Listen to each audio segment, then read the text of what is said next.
It's time to start Dishin Days with your hosts, Tony Moore, Michael Mattis, Justin Lee Hareld, and Araceli Aviles. And now, let's dish. Why, hello, everybody. Happy Sunday. Welcome to Dishin Days, where we're serving up a full dish of Peacock's exclusive #1 award-winning hit soap opera, Days of Our Lives. And if you all haven't already, make sure you're liking us and follow us on all social media platforms. We are Dishin Days Show on Facebook and Dishin Days on Instagram, Twitter, X, and Threads. And for the first time today, we are live on Instagram. At least live. I hope so. We are. I got the notification. You got the notification? Yep, we are live. Okay, that's perfect because I don't know what's happening over here. But if you guys are seeing us on Instagram, welcome. We are testing this out. And if Instagram is too much, y'all head on over to our YouTube channel. We are Dishin Days on YouTube. If you haven't already, make sure you subscribe and hit the bell notification. That way you'll never miss a live and in living color episode of your favorite recap Dishin Days. And also make sure you take us along on that long car ride, or if you're stuck in traffic, or just rather listen to us than see us. Go to Apple Podcasts, Google Podcasts, Spotify, and iHeartRadio. Just search for Dishin Days, and you too will be all caught up on your favorite soap opera, Days of Our Lives. And of course, if you want to get into the holiday spirit and show everyone what a true Dishin Days fan you are, head over to dishindays.threadless.com to purchase yourself one of these lovely. Where is that at? I just keep going. Here it is. Lovely. Make sure you get one of these lovely logos. We got the Meliswin, which is New Salem backwards. We all remember that storyline. If you're feeling possessed, go ahead and get that. A Dishin Days logo, or letting everyone know that you're serving up a full dish. Whether it's on a t-shirt, a notebook, a pen, a cup, or a mug, you can head over to dishindays.threadless.com and show everyone what a true Dishin Days fan you are.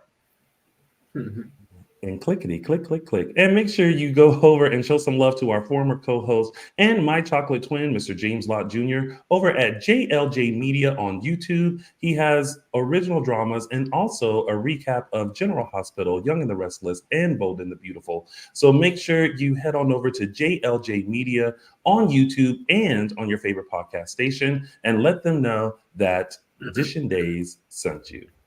And throughout the show, make sure you tell us your thoughts, or if you're watching the show later, make sure you leave a comment. We do read them. We may not reply, but we do read them. And Michael Mattis is under the weather / heading out for the holidays / probably sitting at home watching and viewing what we are doing right now. So shout out to Michael Mattis. Someone says... you are live on IG. Perfect. There's probably a huge delay as well. I know.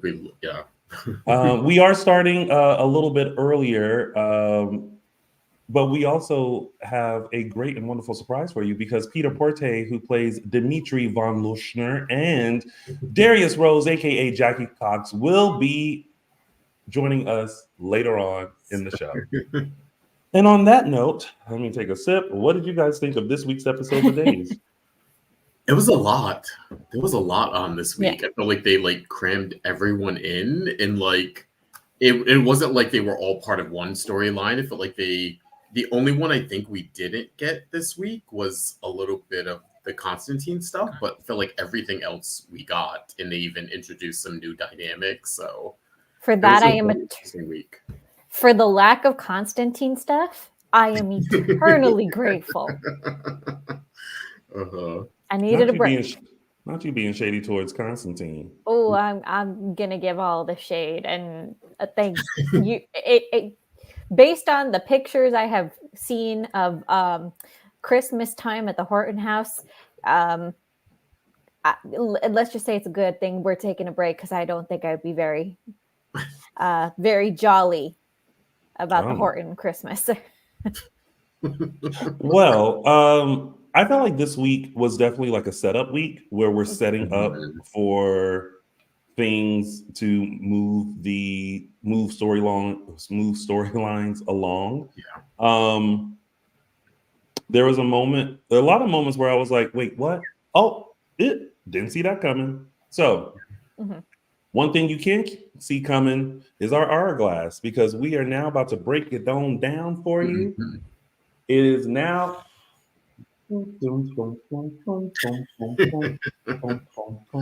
it is now time to start Dishin Days. Well, it was close. Yeah, it was close. We'll see. All right. Let us go into the first storyline, which is Nicole DeMera. not for the first time. Not for the first time. But I'm going to be honest, I did not see this coming at all. Really? Okay. No, like I literally thought Nicole's good. She's grieving. She's had a moment with the ashes, which let me ask y'all this. Yeah, the ashes. Would you sprinkle the baby's ashes somewhere else? Or do you think the front porch was appropriate for the ashes to be sprinkled? I felt like there was like, I don't know, like missing dialogue or a scene of her saying that's like, she said something like, oh, like when he suggested putting them in the mausoleum, and she was like, no, I want something more personal. And I was like, oh, I wonder where that is. And then they went outside, and then I was like, is she trying to like make a point of like sprinkling it on the tree to like produce life or something? Like I didn't understand that whole thing, and it just looked like them sprinkling it in on the shrubbery, and I was like, I don't understand this. Well, how is this more personal, or was there dialogue missing, or did we miss a scene or something? I didn't get it. Yeah, I mean, I as a Catholic, I've actually have a lot of trouble understanding the sprinkling of ashes, because it just, I don't know, it's just kind of odd to me. But I know that people do spread them in places like, you know, close to plant life and trees and nature and stuff. A lot of people lean towards that. As long as you're not spreading someone's ashes at Disneyland, I think you're good. No, too late for that. But you do know somebody has probably spread someone's ashes at Disneyland. Oh, they Which do. is this yes, that's why I said it, because I'm like, just anywhere else, please. Pirates of the Caribbean is haunted. Doing it, yeah. But yeah, no, I didn't see this coming at all. Like I thought, okay, here's another layer that Leo knows, and now Leo is going to use this and loom this over Sloane's head, but did not see the baby snatching part. Yeah, I kind of just once I saw like the hands, I was kind of like, oh god, it's Nicole. I don't know, I just had a feeling it was her, just because I was thinking like who else would take the baby, and then I thought like Leo was. I felt like that was a quick like, not sleight of hand, but a quick bait and switch kind of a thing. Yeah, it's. I mean, I maybe she was faking the whole like I'm over it. No. Or does she just think that Sloane doesn't deserve the baby because she left her alone, so I'm gonna take the baby kind of a thing? Like I think it was an impulse. I think it was just an impulse. She says she's fine, she's doing fine, she's convincing herself she's fine, and she sees the baby alone in the middle of the square, and just her maternal instinct takes over. I don't want the baby to be alone. I don't want the baby to be cold. I think it was just an impulse. Did you say a maternal? Wait a minute. Did you say a maternal instinct of I don't want the baby to be alone? I don't want the baby. I did. Did I say it was rational? I didn't say it was rational. I said it was instinct. It was an instinct. It was an impulse.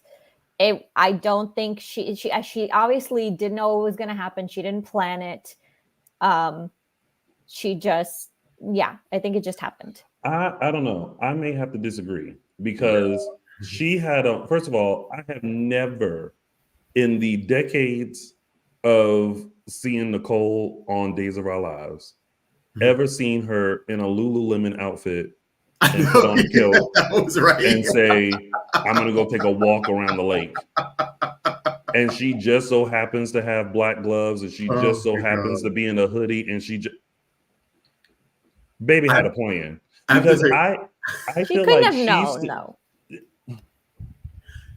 She couldn't have known that someone was going to leave the baby alone. I don't think she was set out her day to take the baby. I think that was her regular. I think she was honest about that. But I think once she saw Sloan in the baby, she thought, "I'm going to take the baby." Well, but I will say I died laughing when she came down in the Lululemon, and then EJ was like, "Oh, look at you! You're all dressed today," and I was like, "What?" She's never looked like that ever. Probably as in like she's not slumping it like she has been all week. Yeah. But again, okay, picture it: Salem, USA. Over here is over here is the lake. And over here is Horton Town Square. If you are walking around the lake, how can you see anything that's happening at Horton Town Square in enough time to where you see the baby alone for 2 seconds and able to grab said thing? And first of all, she wasn't gone but 2 seconds. You mean to tell me that that was not 2 seconds? She wasn't gone but 2 seconds. You mean to tell me that you couldn't see even in the distance? Like somebody like Hall and Tail with a baby stroller? So you're saying, Tony, she got up that morning and this was a master plan to take the baby somehow. There has to be some sort of something because it's too coincidental. It's too like perfect. Not coincidence, opportunity. Coincidental opportunity that you are walking around said lake. She decides to go back into Sweet Bits for, first of all, that the baby's even out. And then she goes into Sweet Bits for a hot second to be like, "Hey, do y'all got my wallet? Oh, okay. Okay, thank you." And then turn around and she was able to, because she didn't do it quick either. It was a slow of the hands, and then it was a. And you mean tell me by the time thank you. Where's my baby? You didn't think to go, "Give me back my baby." Like, I think it was more she set out to go to the lake, and I think it was, I don't know if it was Rafe or Harris had mentioned that the lake and Horton Town Square are next to each other. Yeah. So I presume that she meant to go to the lake. She went to Horton Town Square, did a detour, and then happened upon Sloan and the baby. Yes. Saw that Sloan left the baby alone and was like, "Oh no, I'm taking this baby." For whatever reason, she thinks Sloan doesn't deserve the baby. She had a mental snap or something. Yeah. I don't know. But I don't know if she planned to always take this baby. And I feel like she sort of fell upon it. Maybe it wasn't premeditated, like in the morning, she didn't wake up and say, "I'm going to go kidnap the baby." But I feel like I will give you this. At some point, she was taking a lap around the lake and she saw Sloan. And then she was like, "Well, I'm just going to go check on the baby. Maybe just see how she is with the baby." Okay. And then Sloan left the baby. And for some reason, it went, "That's my baby. I'm taking it." And then maybe she took it. Now I can see that happening. Oh, but something in there, like you don't just decide just to kidnap a baby. Yeah, it's also the question too of like, did she take the baby because it's "I want a baby and I was robbed," or does she in her heart still actually believe that this is her baby? Do you know what I mean? Like it seemed like she was getting over that with the DNA test and talking with EJ. So I'm interested in what her mindset is. If she still in her heart thinks like the test, I don't know what happened to the test, but I'm telling you this is my baby. Yeah. Or if she thought Sloan doesn't deserve this baby. I deserve a baby kind of a thing. I don't think it's that malicious. I really think it was an impulse. I really think that she just felt like the baby needed her and she needed the baby. And she's not, I don't think she knows what she knows right now. Because she's being told that this is not her baby. She does probably feel like this is her baby, but at the surface level right now, she's probably just trying to rationalize it in her head that the baby needed her. I really don't think that I don't think she knows what she knows right now. I guess the fact that she abandoned the carriage in the alleyway is a little suspicious, I think. And here's the part where the Leo of it all gets a little muddy. Because I thought Leo's up front, the baby was in the stroller was in the alley, Nicole left the stroller, but then I'm like, well, there were some people that were thinking that brought it up, like maybe Leo was the one who took the baby and then abandoned baby. The Leo of it all is where it gets muddy. You know I think they just did that just to not right away have it as Nicole. Yeah. To have it as like someone did something. That's why they did the close shot of Leo's hand on the stroller. Yeah.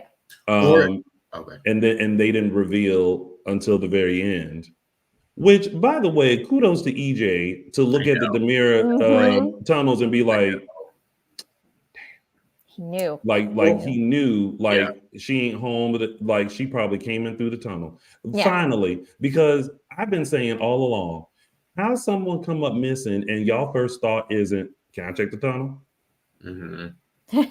Or it could be one of those things, and we'll see. I do think that Leo doesn't have anything to do with it, or I think that he could have seen Nicole take the baby, because he also was, not that he's in on it with Nicole, but he may have seen her, and then, because there's a part of me that he wasn't as panicked about bringing that carriage to the police station as I feel like a person would have been, or the fact that Leo knows that this is Nicole's baby. So I feel like there's something there too. Like maybe he saw Nicole take the baby and is like, whatever, I know the baby's safe, so there's no reason for me to be up in arms or panicked. You know what? I will say that would be interesting.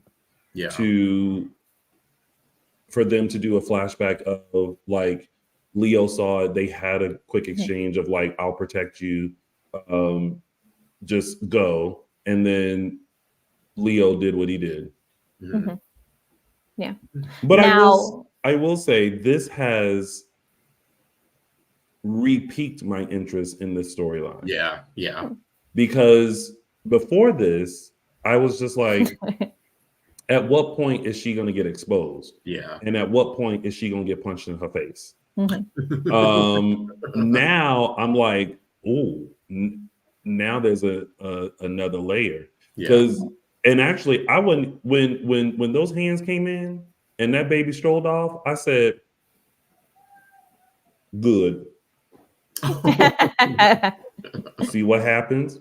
You stole somebody's baby, baby stole it. Yeah. Stole it from you. So now, as to the people who are saying you don't leave your baby unattended, I agree 100%. However, I'm gonna give Sloan this much of an inch. She's not even an inch. This much. Yes, only because it's like when a baby has been screaming, and I'm talking all night. Like think about somebody screaming in your face for 8 hours straight, and they're finally quiet, and you are sleep deprived. You are not thinking rationally. That's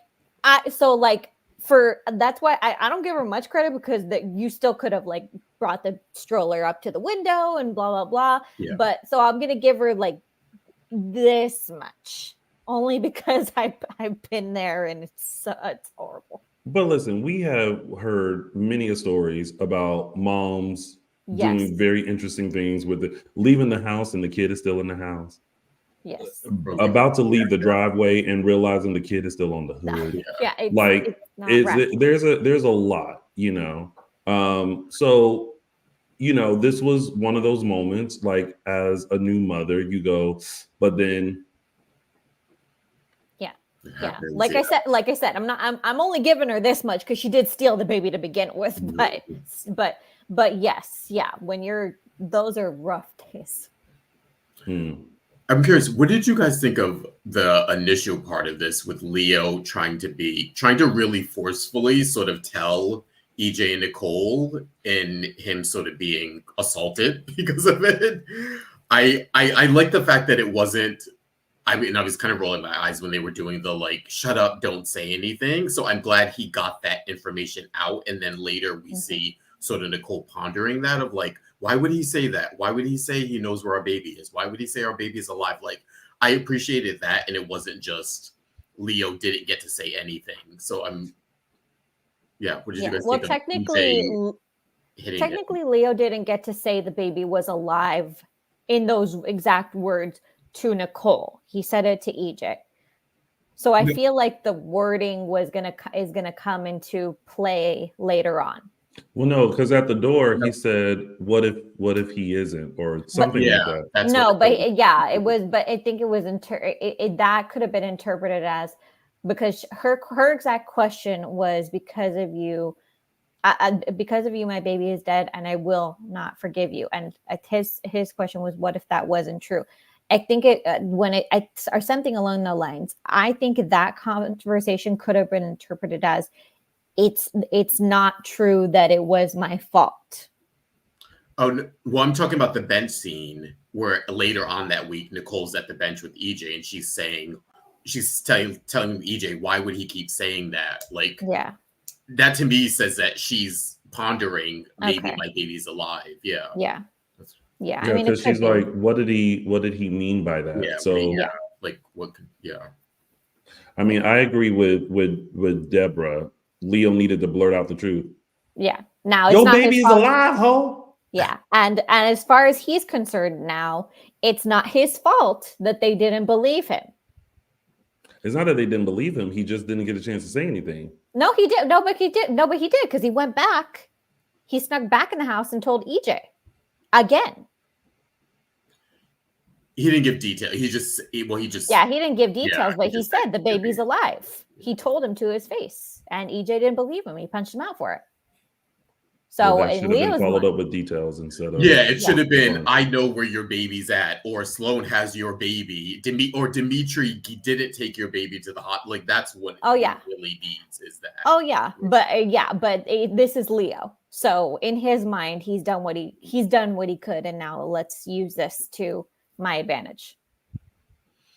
I don't know, it's still a lot to make it work. It's like this information would exonerate Dimitri. It would, like, I feel like you figure it out and you get, like, they're stretching this whole, like, everyone keeping it a secret when the people who would benefit the most is telling EJ and Nicole. Yeah, but well, here's the thing. Telling the truth about Nicole at this point wouldn't exonerate Dimitri, because Dimitri isn't being charged with the murder of the baby. He's being charged with the attempted murder of Gabby and Stefan, and assaulting a police officer, Jada, and escaping. Say that? Well, that's those were his original crimes. He was going to be charged with murdering the baby, but Sloan got those charges thrown out in favor of the original crimes. But to me, that's a EJ. I will give you your baby. Drop the bullshit. Like, and it would have worked before then. Before then, yes, that would have worked. Now he's already been sent off to Supermax, so it doesn't matter. No, it's out of EJ's hands.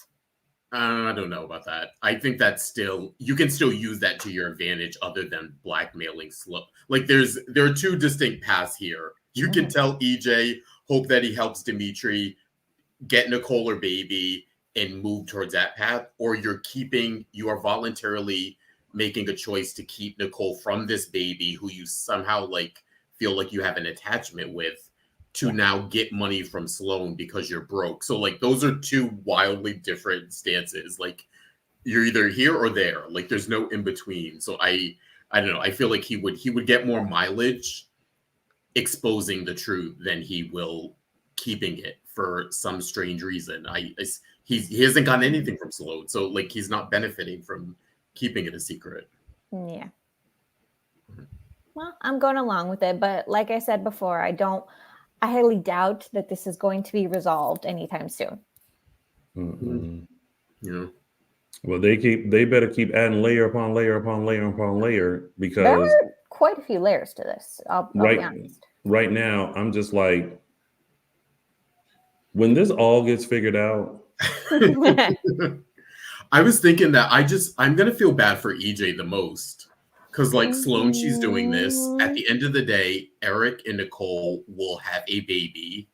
So, I mean, despite the turmoil Nicole specifically has been put through, like EJ's sort of the loser in this situation, unfortunately. Yeah. And can we talk about how great EJ has been this week? I mean, he's been like the A+ husband. Yeah. This week. Supportive, non-judgmental, even like he's done everything he can to be there for Nicole. And I think even at the expense of his own feelings, because he did have that moment where he really let loose on Leo. Like it felt like he needed to hit something. Yeah. And looks up at Stefano's portrait and says, "How did you do it? I don't use you." And Stefano did suffer losses, throughout his life. So he was right about that. And EJ's going through that now, and I don't think he's managing his emotions. He's focusing everything on Nicole. And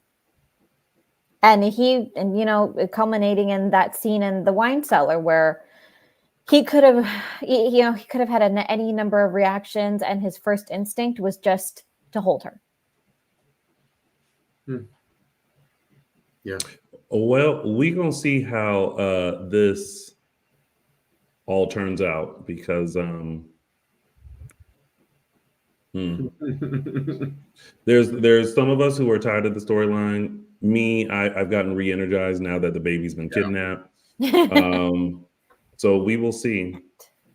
All right. Well, let's move on to our next storyline. And for those of you who are joining us, Porte and Jackie Cox will be joining us a little bit later in the show. Right now, we are giving you a full recap and discussion of this week's episodes. And shout out again to the folks on Instagram Live who are still going strong. Yes. Yay. But now it's time to sock it to me.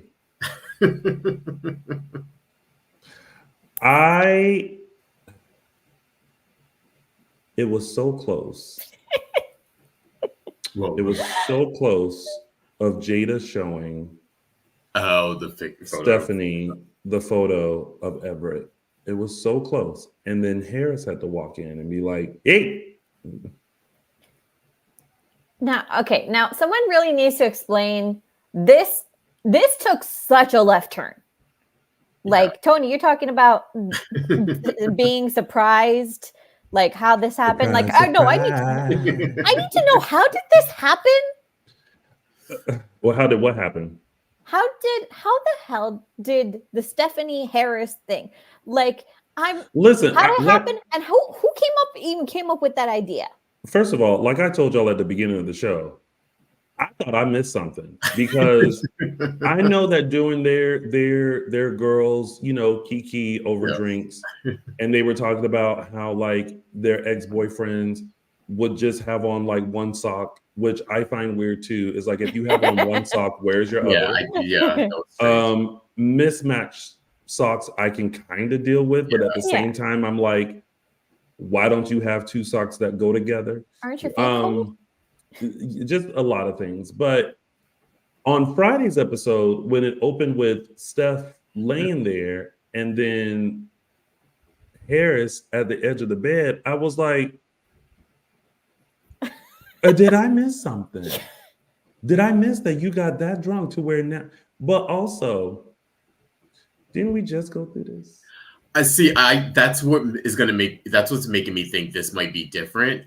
I'm thinking they literally just slept in the same bed. That's what I'm thinking. I still think that's what Sean and Talia did. Well, yeah. I still don't think that they did. I think they did it.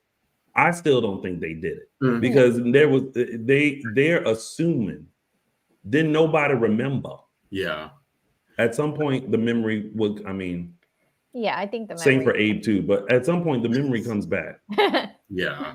Well, yeah, but you're inebriated. But in this case, I was just like, and I was also just thinking like,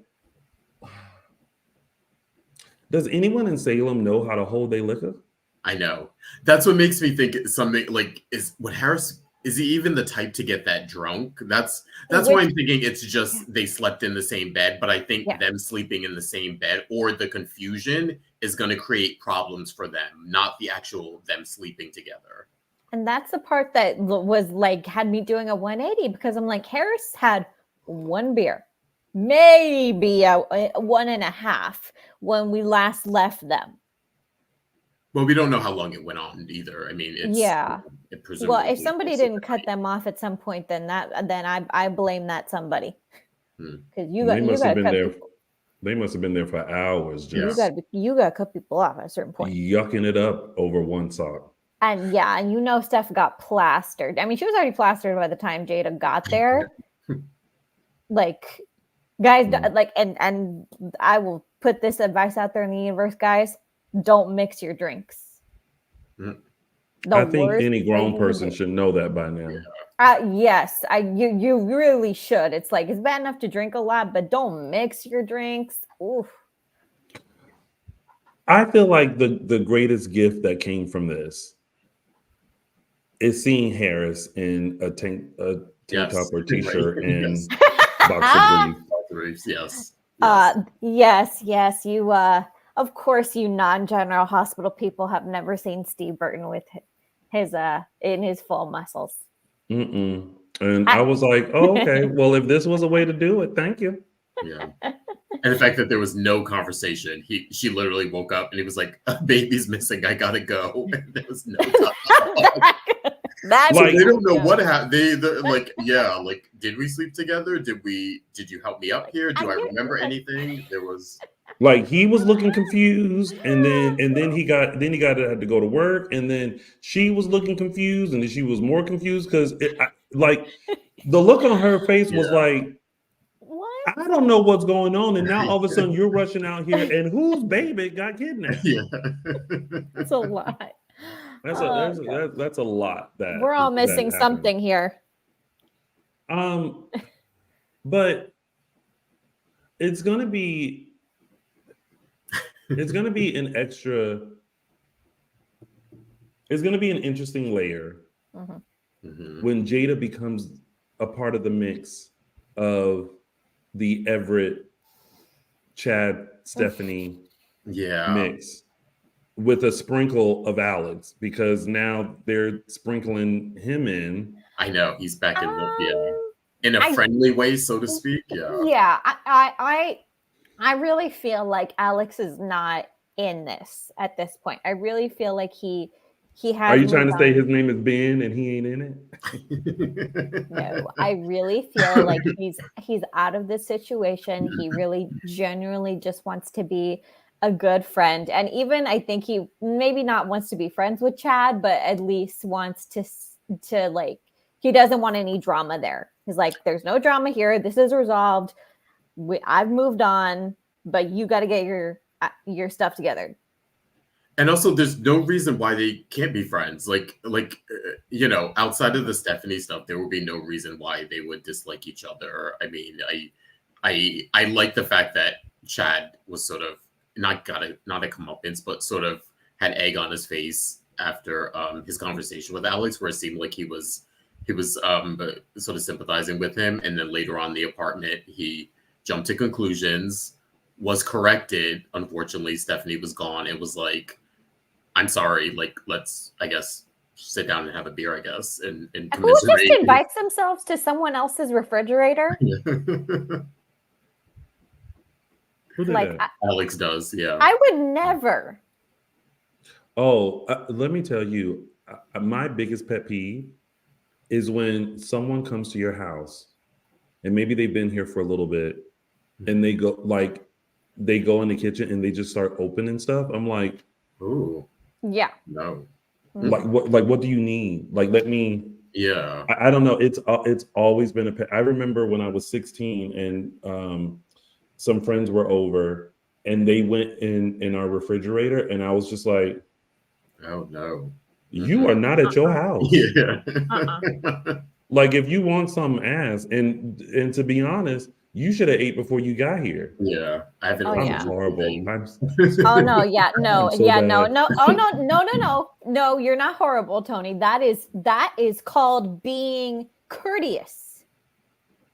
I mean, You are, when you host someone, we are grown folk. When you host someone, you are welcoming them into your home. Welcoming them into your refrigerator is a very different thing.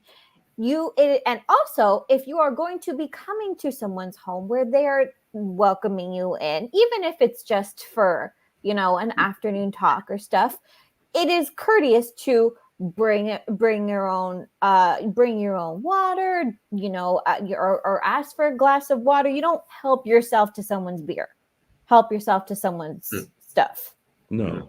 It's just not done. I'm sorry. Oh Lordy, even my cousins, they used to do that when they were drunk, when they would be coming over with hangovers, and I'm like, you are in my way. That's my breakfast. But no, so we have 4 men in Stephanie's orbit now with Harris. Oh my God, why? I know. That's why I think the Harris thing is a misnomer. I don't think it's. I think they probably just fell asleep in the bed, but I think someone's going to find out. I'm guessing Chad, and that it's going to be like one of those hijinks of I heard this or jump to conclusions kind of a thing. I don't think they're setting us up for a Stephanie Harris thing. I don't think that's the case. Stephanie needs to be celibate. I'm not even talking single. I'm not even talking no relationships. I'm talking celibate. Okay. Swear off of men for a year. No, and no kissing, no dating, no nothing, because girl, you got to get your act together. But I don't think it's. Because she doesn't have any part of her life together. Well, at least she was fun. She was having fun. I feel like that was a little bit of the old Stephanie. That was the race car DNA switching Stephanie that we used to have on the show. That was liked her alcohol and it's cute. Yes, and it's cute when you're in your 20s. It's not so cute when you're in your 30s. Okay, first I gotta stick up for Stephanie a little bit. She is a businesswoman. She is successful.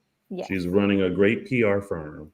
Mm-hmm. When it comes to her love life, she's not making it messy. I don't feel like, because the whole Alex thing, I still stand strong about, like, breaking it off over the phone. And even though like it was the passing of Kayla, but then she came back, like I still feel like that could have been just a conversation. Mm-hmm. and a little more understanding on her part of he didn't like, because first of all, Chad wouldn't have called her. It would have been Steve. So there's a little bit of understanding that needed to happen there. When it comes to Chad, she is in this relationship and she's been treading lightly and being very respectful, but it's Chad who is still going through all the stuff with Abigail that he hasn't fully addressed. Yeah. And with Everett, he ghosted her, coma. So it's like, allegedly. So it's not her. Well, and now Harris is messy, but we don't know about that. But up until this point, it's not her that's making a mess of her love life. Yes. She's just in not so great situations. Yes, but shouldn't that be sending off alarm bells in her head? Like, it's as if the universe is trying to tell her something. There are signs everywhere. There's some repeating patterns here that she's kind of indulging in, that she she should have wised up from the Alex situation. I will say when it comes to the Chat Stephanie thing, I don't think any of them are at fault. I just think they're in two different places, and I think each of them has a right to feel that way. I don't think it's a right or wrong thing. I think the stuff with Everett gets a little murky because that is a decision you're making to spend time with this person and allow this person into your orbit.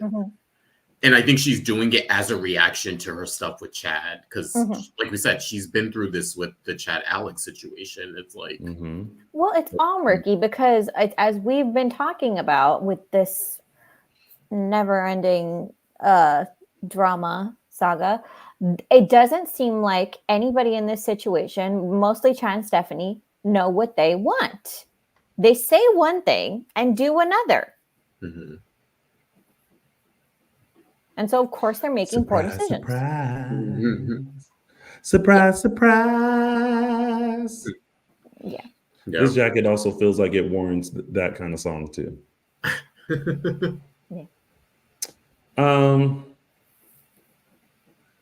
I don't know. Your wife's going to be dead a whole year. Say what? I mean, look, people move on in their own time. They do their own thing, but it's like, you need to decide now. Like, you've been given enough leeway, enough slack. Decide now. Do you guys want to be together or not? Who? Period. Chad and Stephanie. Because this just keeps getting messier and messier until somebody says definitively, either we're on or we're not. Yeah. And I just realized this week when Stephanie ran into Trip, I was like, oh, we haven't had that many scenes. And I'm like, this ain't the time. This is not the time.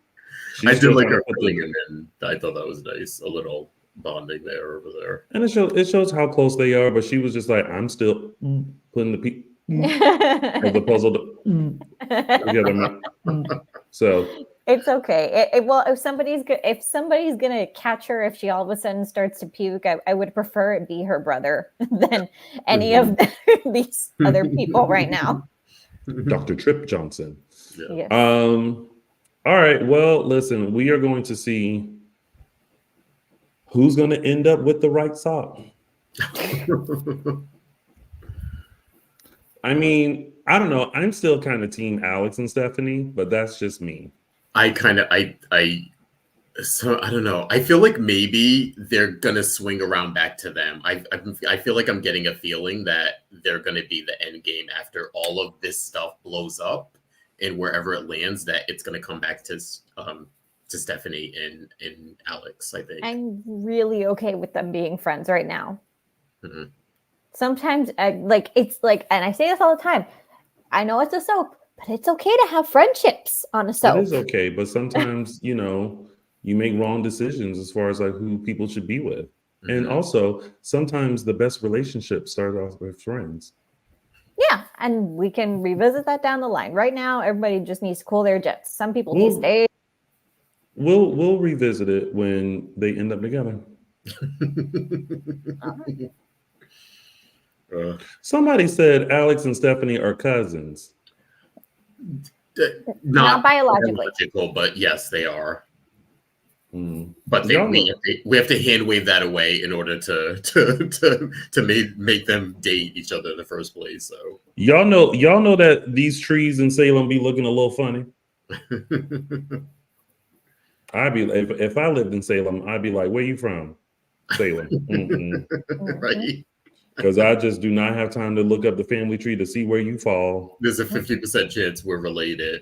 Probably 30% chance biologically, but either that is too close for comfort. All right, y'all. Well, let's move on to another struggle bus that's happening, which is the teen scene. The struggle continues. I mean, yay for Tate growing a backbone.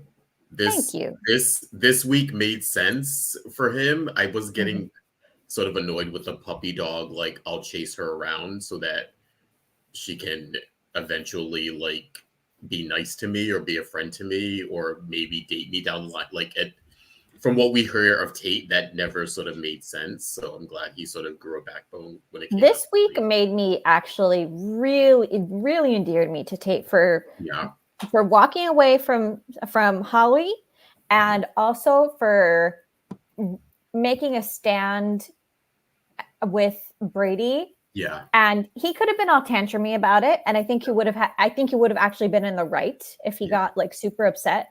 But it came off as actually really a respectful conversation, as of him just telling his dad, "Are you listening to what I'm saying? Have you even thought to ask me?" Mm-hmm. And so, sticking up for Teresa, I like that. Yeah, and sticking up for Teresa. So this week really endeared me to Tate. And let me just say, Brady Black, please take parenting classes.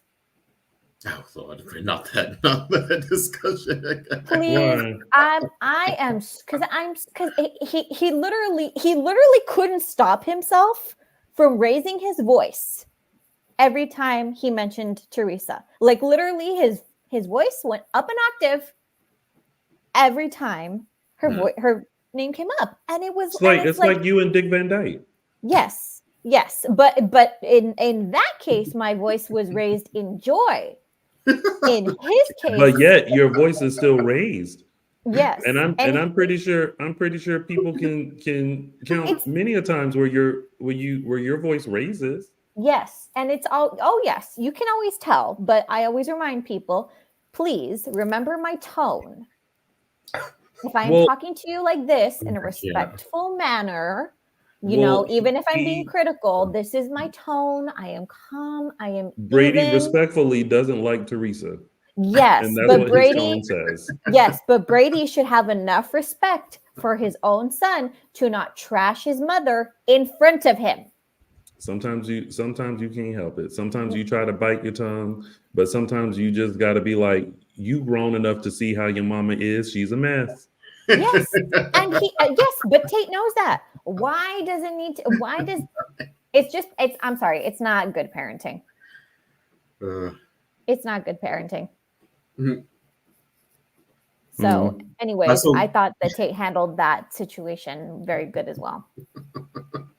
I also like that someone finally spoke, because I feel like they were dancing around it a bit, where Tate said to Holly, because they've just been doing the whole like, he's too old for you, and then Tate was like, he's too old for you, like jail old for you, like this is against the law. Like, I'm glad that was finally spoken, because I felt like they were sort of dancing around that a bit of just saying, oh, he's too old for you. Isn't he too old for you? Isn't he a little old? Like, no, he's legally too old for you. And it's not like she's 17 and he's 18. It's not that kind of a situation where like she's 16. She's 15. 16. She's 16? Okay, she's 16. Because Johnny said you can drink in about 5 years, and I said 16, 17, 18, 19, 20, 21. Oh, yeah. No, she's 16. He's significantly he's not even a young 20. He's into his 20s. Did you call him a young twink? No, I thought you said I could have sworn. I thought she said he's not even a young twink, and I was like, young 20s. He definitely ain't a twink. Yeah, young 20s. He's not 20. He's not 21. He's significantly into his 20s, probably pushing into his late 20s. He's grown. So yes, it's a very different situation. I just feel like she's trying too hard, honey. Like, I mean, listen, we all have been young and had a crush on the PE teacher in middle school, or the fine teacher in high school. But we didn't, at least I didn't. I mean, we know some people who did, but back in my day, we just had crushes from afar. We didn't try to actively pursue. Because she is actively pursuing. Did y'all see that dress she had on at the bistro? She did look really cute it's funny when they both came down from the DeBeer mansion and they were both dressed up. I was like, oh, they both look not appropriate for each other, but they both looked good dressed up. Oh, what was it? They did. It's just she's I said this before, that she's gonna need to be like literally shaken out of this. Well, Chanel just might do that because she's back on the I got you, Holly. She's back on that. I see you, Holly. Your tricks aren't. I like the fact that she's cluing in that, oh, she might be lying about this other person and she still might be into you. Well, especially when she was like, oh, you told her we were going to the bistro? Yeah. And now she here? Yep. So May right. Oh, actually the Chanel phase. Yeah. That's every time she cut that corner and Holly's there, she be like, mm-hmm. And you know, for those of you who don't know what that face is, that face says, "Child, please." Yeah. You ain't fooling nobody. Mm-hmm.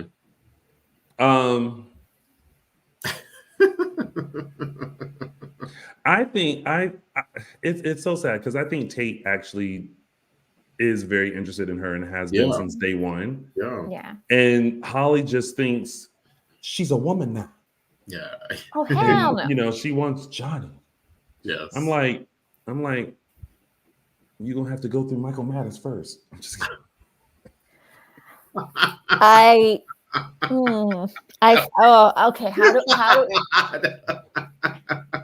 How do I say this without just say it? Woman to woman, Tony. Woman to woman, Tony.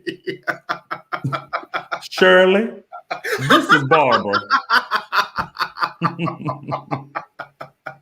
I'm just going to say this because this is the first thing that's come to mind, and I know I'm going to regret saying this. But if you took that long to, if you're still a part of this is why. Because if you're still a part of the itty bitty titty committee, sit your ass down. But there are some grown women who are part of the itty bitty titty committee. Like, no offense, but they know how to carry it. Ain't much to carry. But they carry it differently. There's a presence that you learn. Oh God, this show. No, wait, no. Walk me through this. Mm-hmm. I have no idea what you were talking about. Honestly, I'm still on the Michael Maddox thing. I'm still. What does the size have to do with? Walk me through that. Oh God, I can't. You can carry yourself in the dress, hold your drink at the same time in stilettos, and walk a straight line. There, I just drew your picture.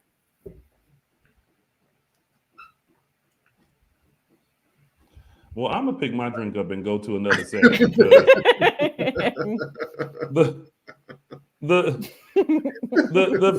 fact of the matter is Holly is too young. Yeah. Johnny is too old, and they have more of a brother-sister relationship. While I understand that sometimes you just develop little crushes. I mean, listen, I'm at my age and I'm still developing crushes, and I'm like, you too old to have a crush. So listen, I get it. Like, we were all Holly at one point. Mm-hmm. But again, you have someone else who is more age appropriate, who's just as handsome, that you can like go after. Mm-hmm. Because let me tell you who you don't want to have to deal with, and she already done told you, is Chanel. Yes. Chanel ain't about to play with her man. Anyway, well, I'm gonna take my little itty bitty titties. Oh God. Someone said a new Dishin Days Awards material, a new award.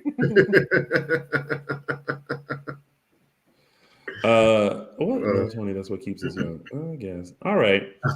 Well, that has been your top storylines. And before we go into our tidbits, just want to quickly remind you guys, number one, make sure you follow us on all social media platforms. Make sure you subscribe to our YouTube channel. Find us on your favorite podcast station, Apple Podcasts, Google Podcasts, Spotify, and iHeartRadio. Also, make sure you buy some merch, dishindays.threadless.com. Also, give a shout out and take a gander at all the original content from James Lott Jr., JLJ Media, our former co-host and chocolate twin. And make sure you all stick around because later on, we will be joined by Porte and Jackie Cox, who are going to dish about their shenanigans in Salem.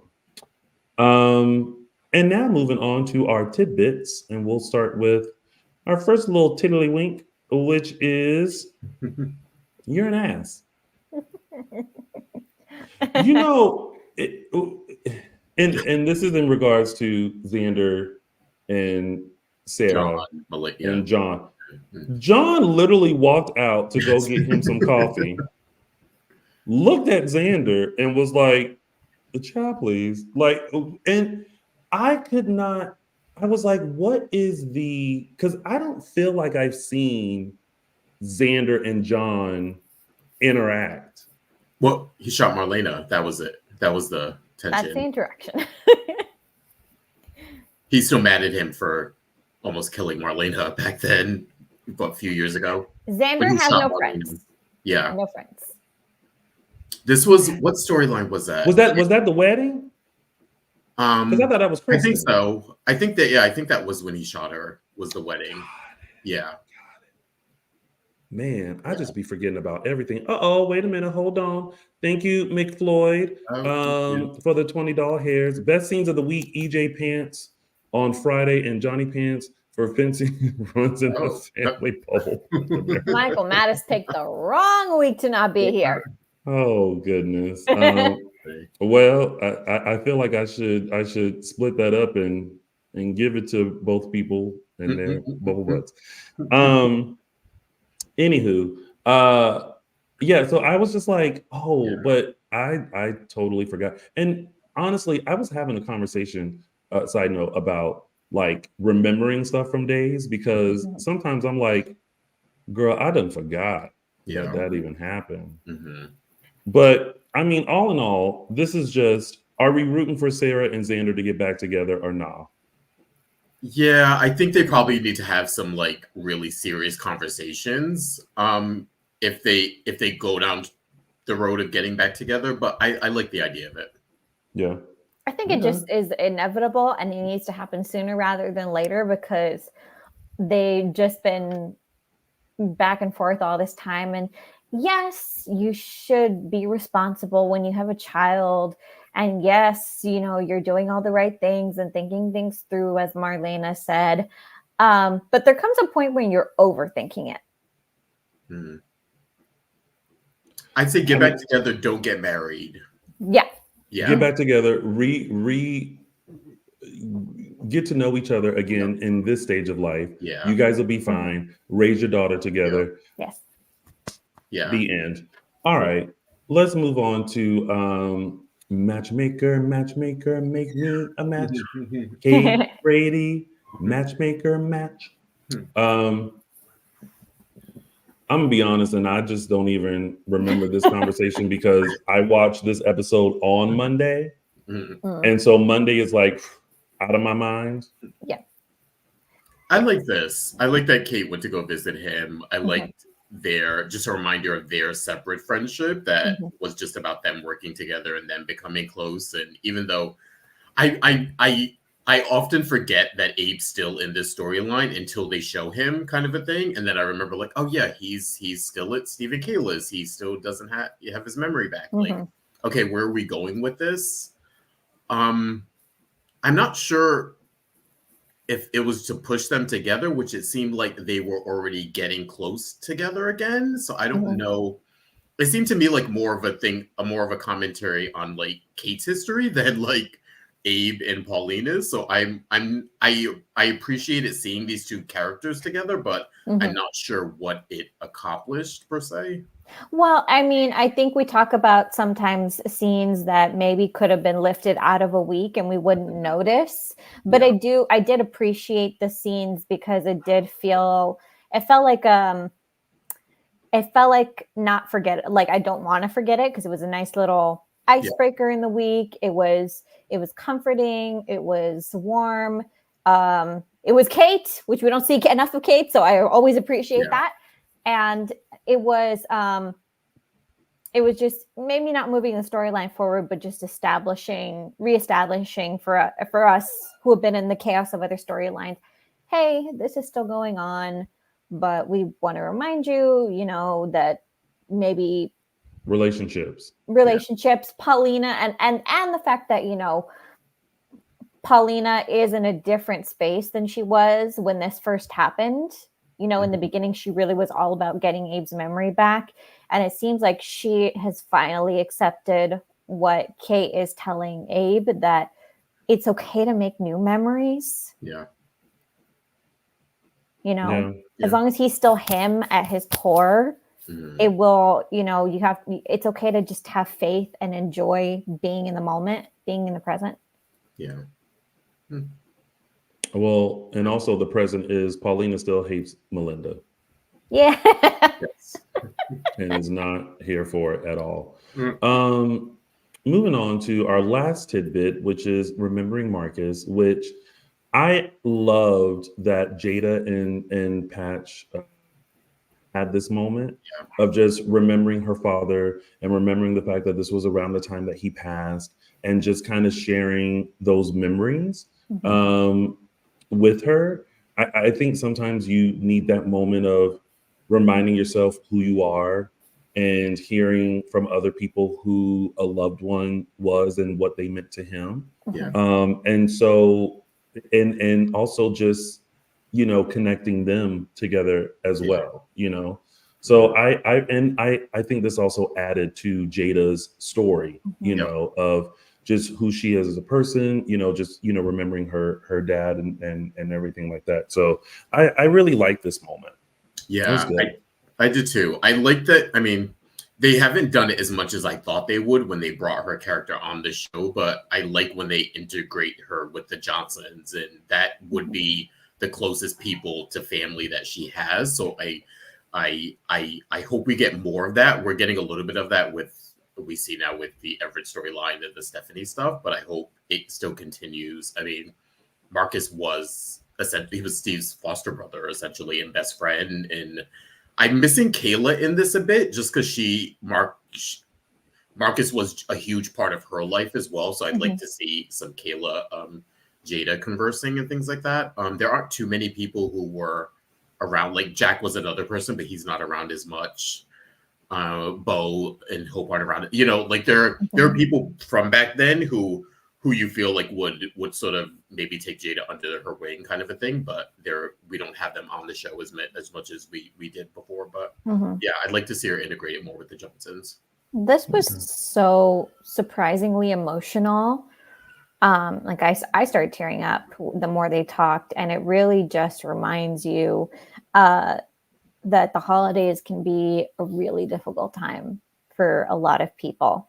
You know, you see the lights and you think joy, but a lot of people are struggling right now. And, you know, especially, yes, people still die around the holidays. People get sick around the holidays. And so for Jada to open up like this, I actually think this was the right time, because we really wanted to establish Jada as her own character and not rely so much on history, but the history is there. Yeah. And to know that she has someone in town who she can talk about this stuff if she needs to, because she is a strong, independent woman. But yeah, she knows like there are people that she can lean on if she needs it, and she needed it this week. And correct me if I'm wrong. Did the original actor who played Marcus pass away? Yeah. Yeah. They said in 2004. Yeah. Okay. So then, yeah, it was kind of a nice moment as well to pay tribute to the actor as well, and his history on the show. Right.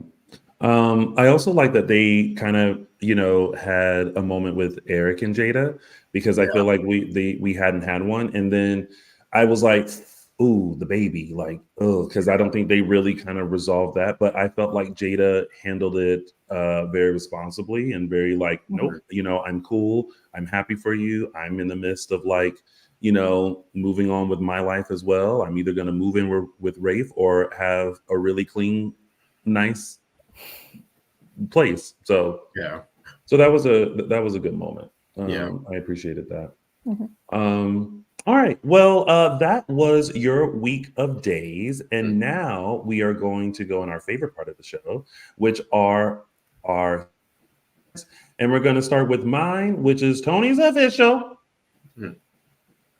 Today's Snaps Award. Oh, snap! Oh, snap! Okay. Oh. Thank you. Let's not make it loop. Okay, there we go. All right. So listen, before it was revealed of who actually this was, my 3 snaps went to the glove kidnapper. Because baby, I was sitting there like, you know what? This is what you get. You did that to them, and now somebody doing it to you. So I was like, whoever this is, snaps to you. And then it was later revealed that it was Nicole. But as of this moment, the glove kidnapper, for doling out your own karma, you get Tony's official 3 Snaps Award. Oh, snap! We do not have a caption that this week because Michael Mattis is out, but we do have Those were the days. All right, everyone. Take you back to December 13th, fairly recently, 2018, and this is when Leo forced Sonny to marry him in another one of Leo's wedding ensembles, with Sheila presiding over the ceremony. If you don't remember, Leo was brought on as a con artist paid for by Vivian to sort of trick Sonny into sexual harassment so she can get her hands on Titan.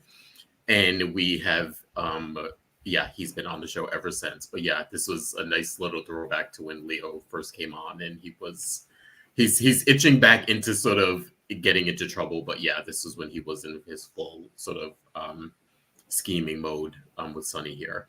So yeah, December 13th, 2018. and Those were the days.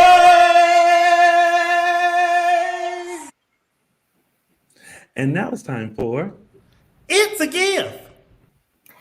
In honor of the holiday season, this week's It's a Gift goes to Paulina Price and her instinct to spread holiday cheer even to people who don't deserve it. Listen, I do that by telling people stay blessed. It's a very easy term. Mhm. And that was It's a gift. and now it's time for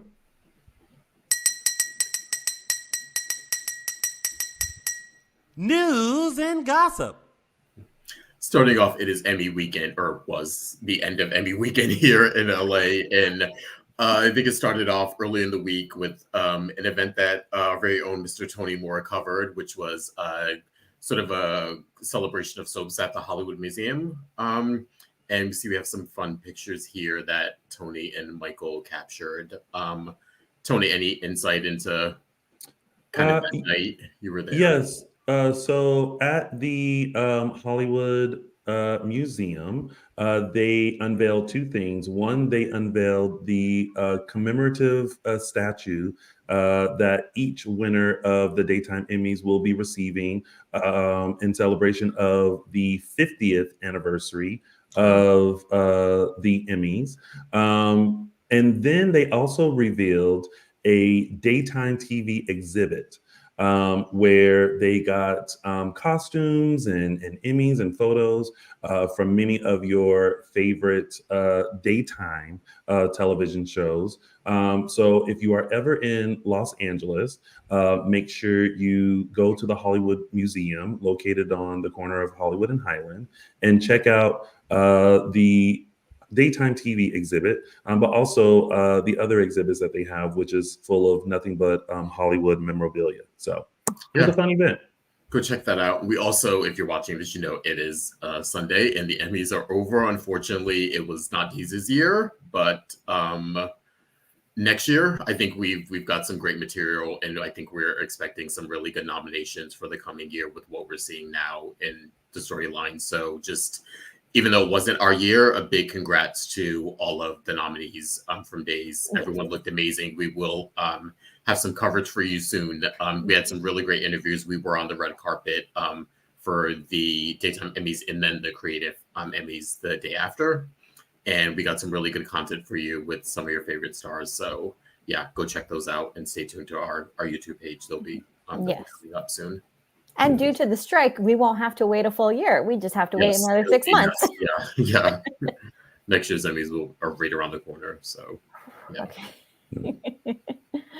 All right.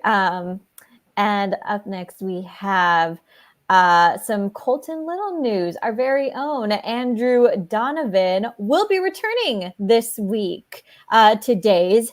But before that, you should know that he has a Christmas movie that is now playing on Hallmark and Peacock. So if you already have Peacock, you can stream it there. It's called A Biltmore Christmas. He definitely looks snazzy. It looks like a period piece. So if you can't wait until this week's Days to see Colton Little, you can catch him on A Biltmore Christmas. Streaming now. And just know I deleted all of the photos by accident of the upcoming events, but let them know about them. Okay, we have the next one. Let me great notes here. Where is it? Next up, we have the events from Spectrum Celebrity Events. They are happening on. I had them written down. Where are they? We have the Daytime Pride event. Well, let me help you out. I have it on the thing. Nope. I'll go ahead. Well, the Spectrum Celebrity event is happening March 23rd in National Arbor, Maryland. You can go to spectrumcelebrityevents.com. Cameron Grimes, Kate Fairbanks, myself, Little and Mike Manning will all be in attendance. So again, make sure you go to spectrumcelebrityevents.com. Also, from Spectrum Celebrity Events, they are having a Freddie Smith VIP dinner in Orlando, Florida on February 24th. That is for Spectrum Celebrity Events Gold members only, and that will be on Saturday, February 24th from 5:30 to 7:30 p.m. So again, for all details, make sure you go to spectrumcelebrityevents.com. And if you're going to the National Harbor event, have mercy on Cameron Grimes, because she'll have a 3-month-old by that point. Congratulations, Miss Cameron Grimes, on your newborn baby. Yes. Next up, we also have, I can read this, the Starstruck fan event, which will be taking place in Hasbrook Heights, New Jersey, April 13th through 14th. Tickets and more information are available at starstruckfanevents.com. And some of the people that you can see are Emily O'Brien, Stacey Hyduke, Peter Porte, I believe Paul Telfer, and many, many more. So make sure you go and check out starstruckfanevents.com. Yes, and last but not least, we have upcoming dates for the Day Players Band in the new year. February 24th, they're in Danny, Florida. February 25th, they're in Orlando, Florida, which is the day before, I believe, the Freddie Smith dinner, or the day after. But yeah, you can check that out. They're in April 20th. They are in Batavia, Illinois. And then April 21st, they are in Royal Oak, Michigan. Tickets and information, you can go to thedayplayersband.com. Yay. All right. And before we bring in our guests, let's check out what's happening this week on your favorite soap opera, Days of Our Lives. Gather around, everyone. Time to hang the Horton ornaments. Merry Christmas, big bro. To another crazy year in Salem. Did we just get a compliment from our son? It's a Christmas miracle. It's a special night. It's Victoria's first Christmas. Grandma and Grandpa, how proud they'd be to know their legacy goes on. Ooh, it's our favorite time of year. I think Grandma and Grandpa Horton would be looking at that tree and looking at that room and wondering, where the heck are all the Hortons? No, well.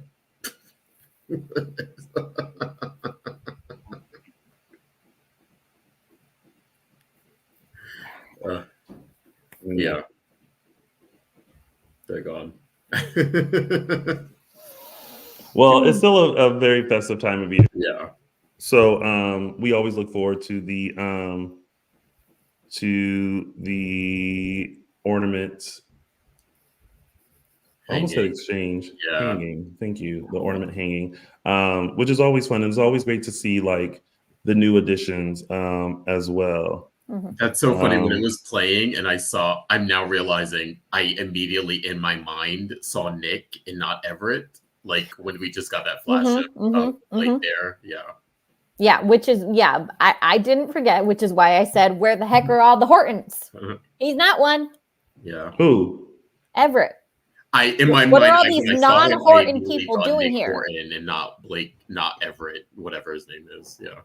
You can still have a holiday party and invite guests. Yes, and the Horton family Christmas tree is a magical event where many a guest has been invited. But when there are equal amount of non-Hortons and Hortons in the room, I'm wondering, where are all the Hortons?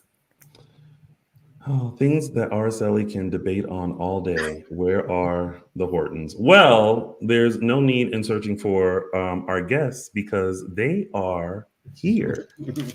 We are super excited to have them on, and we get to talk to them about all the shenanigans that they did while in Salem. So please help me welcome, without further ado, Mr. Peter Porte, who plays Dimitri Von Leuschner, and the fabulous Jackie Cox.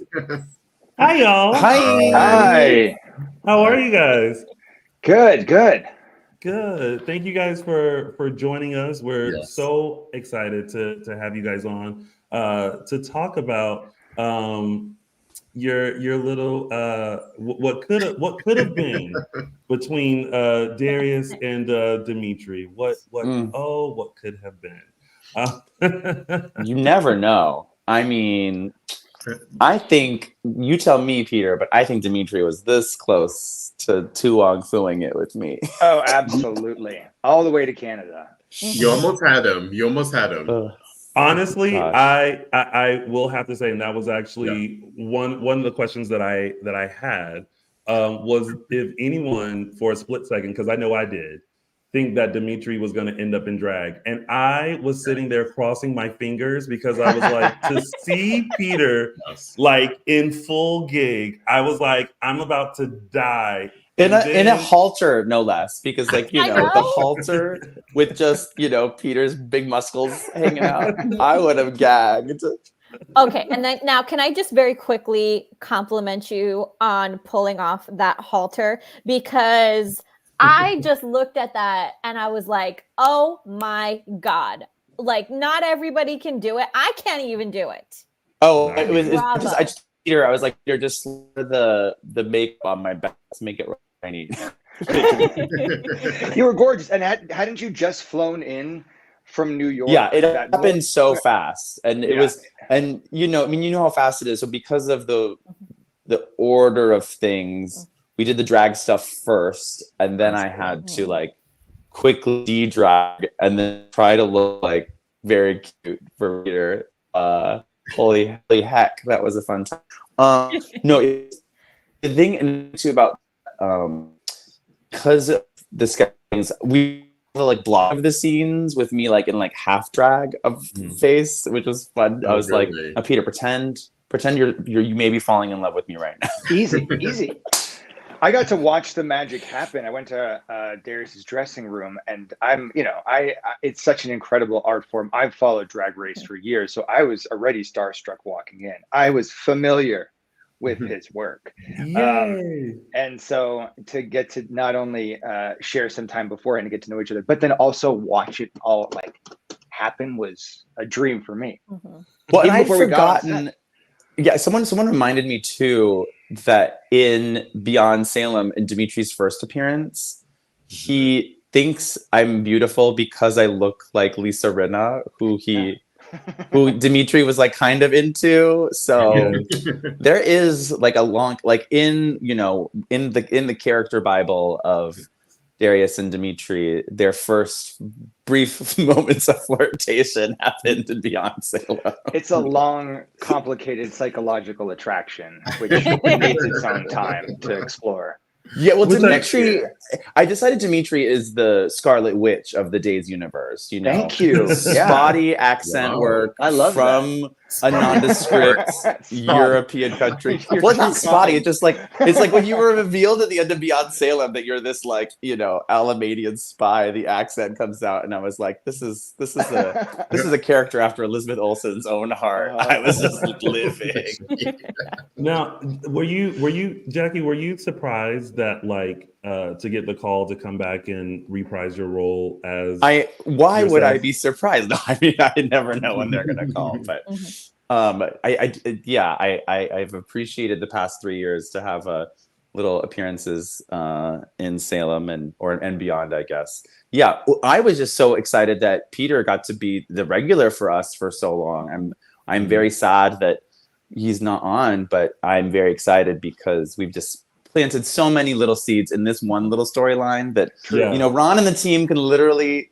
I told Peter, I was like, it needs. I didn't tell Peter this. I told Billy Flynn this. I was like, it needs to be me and you and me, Billy, and Peter all in full drag, like trying to pull one on Leo is what I want. Correct. Yes. Yeah, they're no fools. Ron knows what he's doing. I think that things were getting a little comfortable. And this is just giving us some time to build some tension and some hatred and just stack those emotions on top of each other for a big old return.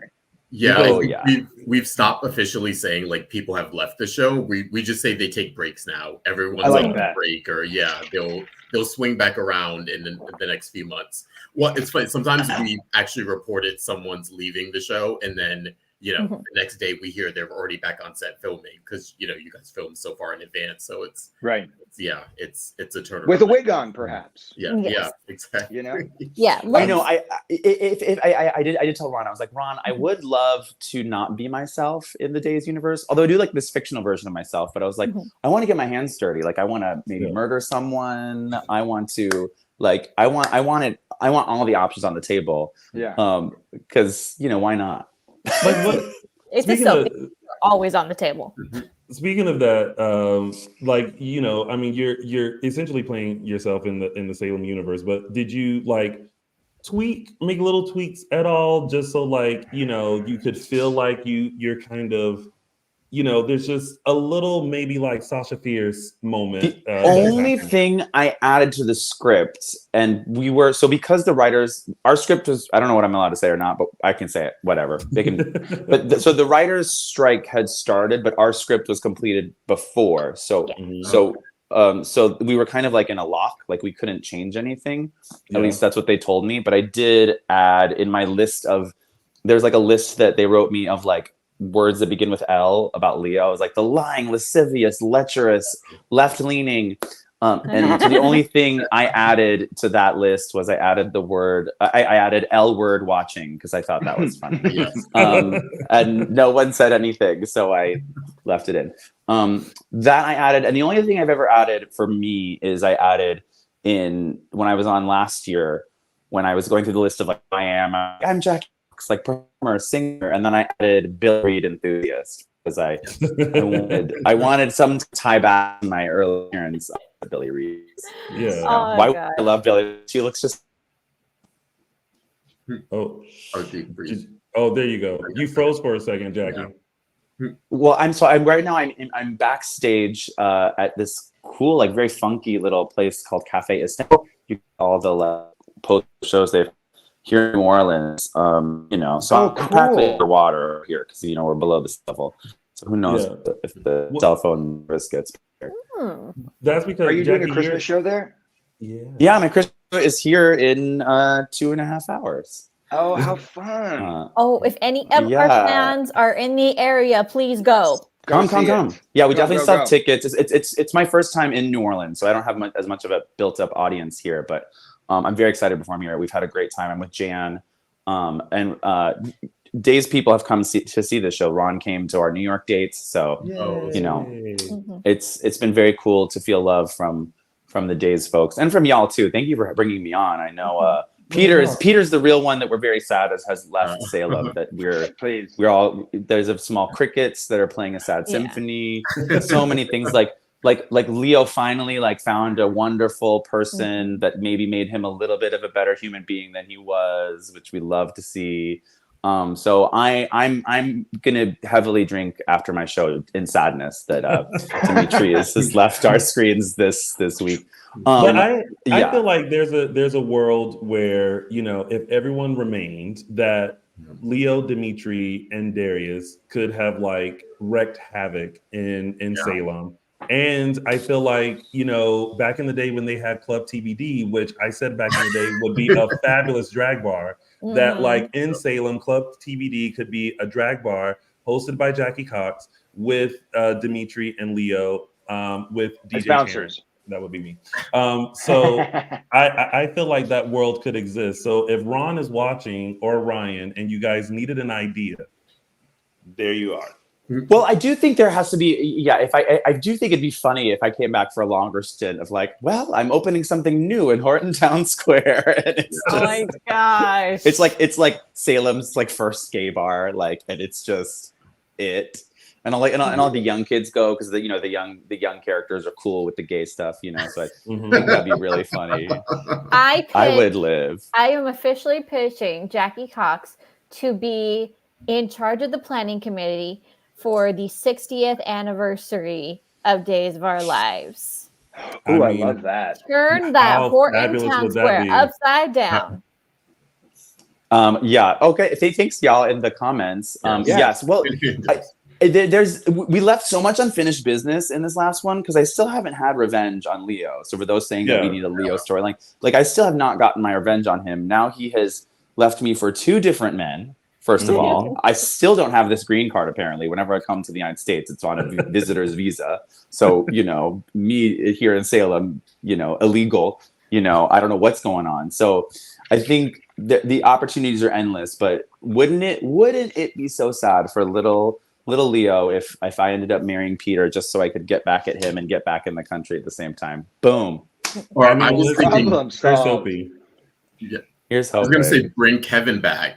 Get Kevin Spiritus back. We have Darius, Dr. Craig Wesley back into the fold. And heck yes. I love, well, and Kevin and I have a ball with him because he's always in New York and I'm always like, this is a good time. Kevin is a funny man. I have a good time with Kevin. And talented. We make it a Jackie Cox, Dr. Craig Wesley showcase or something like that. That would be fun. I mean, or you know, the other obvious choice is Jackie gives up drag to become a nurse, and then she's Nurse Jackie for Dr. Craig Wesley. I love. Well, can she still like be a nurse but in drag? In full drag. Well, because she works the late shift, so she goes right from the shift to, you know, to the new drag bar at Horton Town Square. And Peter is doing like his magic mic, you know. I think Dimitri could have a magic mic act at the gay bar. I mean, listen, they've already given Dimitri a magical penis, so why not? Well, TBH, like I have definitely been to drag bars in this beautiful country of ours that are fully mob fronts because it's a cash-based business, and I'm like, where is this? Who owns this bar? And they're like, oh, it's these Italian guys or whatever. Not necessarily Italian. Let's not ask any more questions. Yeah, I was like, I'm just gonna take this cash. Thank you so much for having me. And I am out.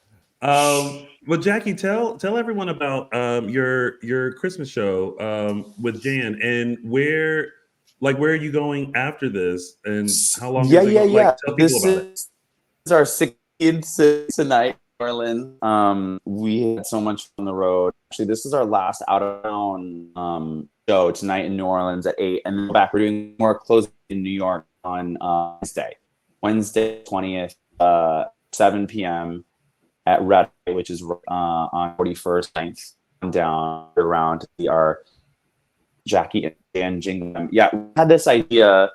We're basically like the show is, you know, the Joe and Chris special and me and Michelle high school reunion is like I'm describing it to people. So it's just two girls having fun, singing Christmas songs in their like apartment that is the stage. Is this the first year you've done this, or have you? Yeah, so Jan did the big like drag queen Christmas tour with like 16 drag queens the last couple years, and I did it a couple years before that. I did the same tour, so this is the first year that neither of us were on that tour, and so we were like, why don't we do our own Christmas show?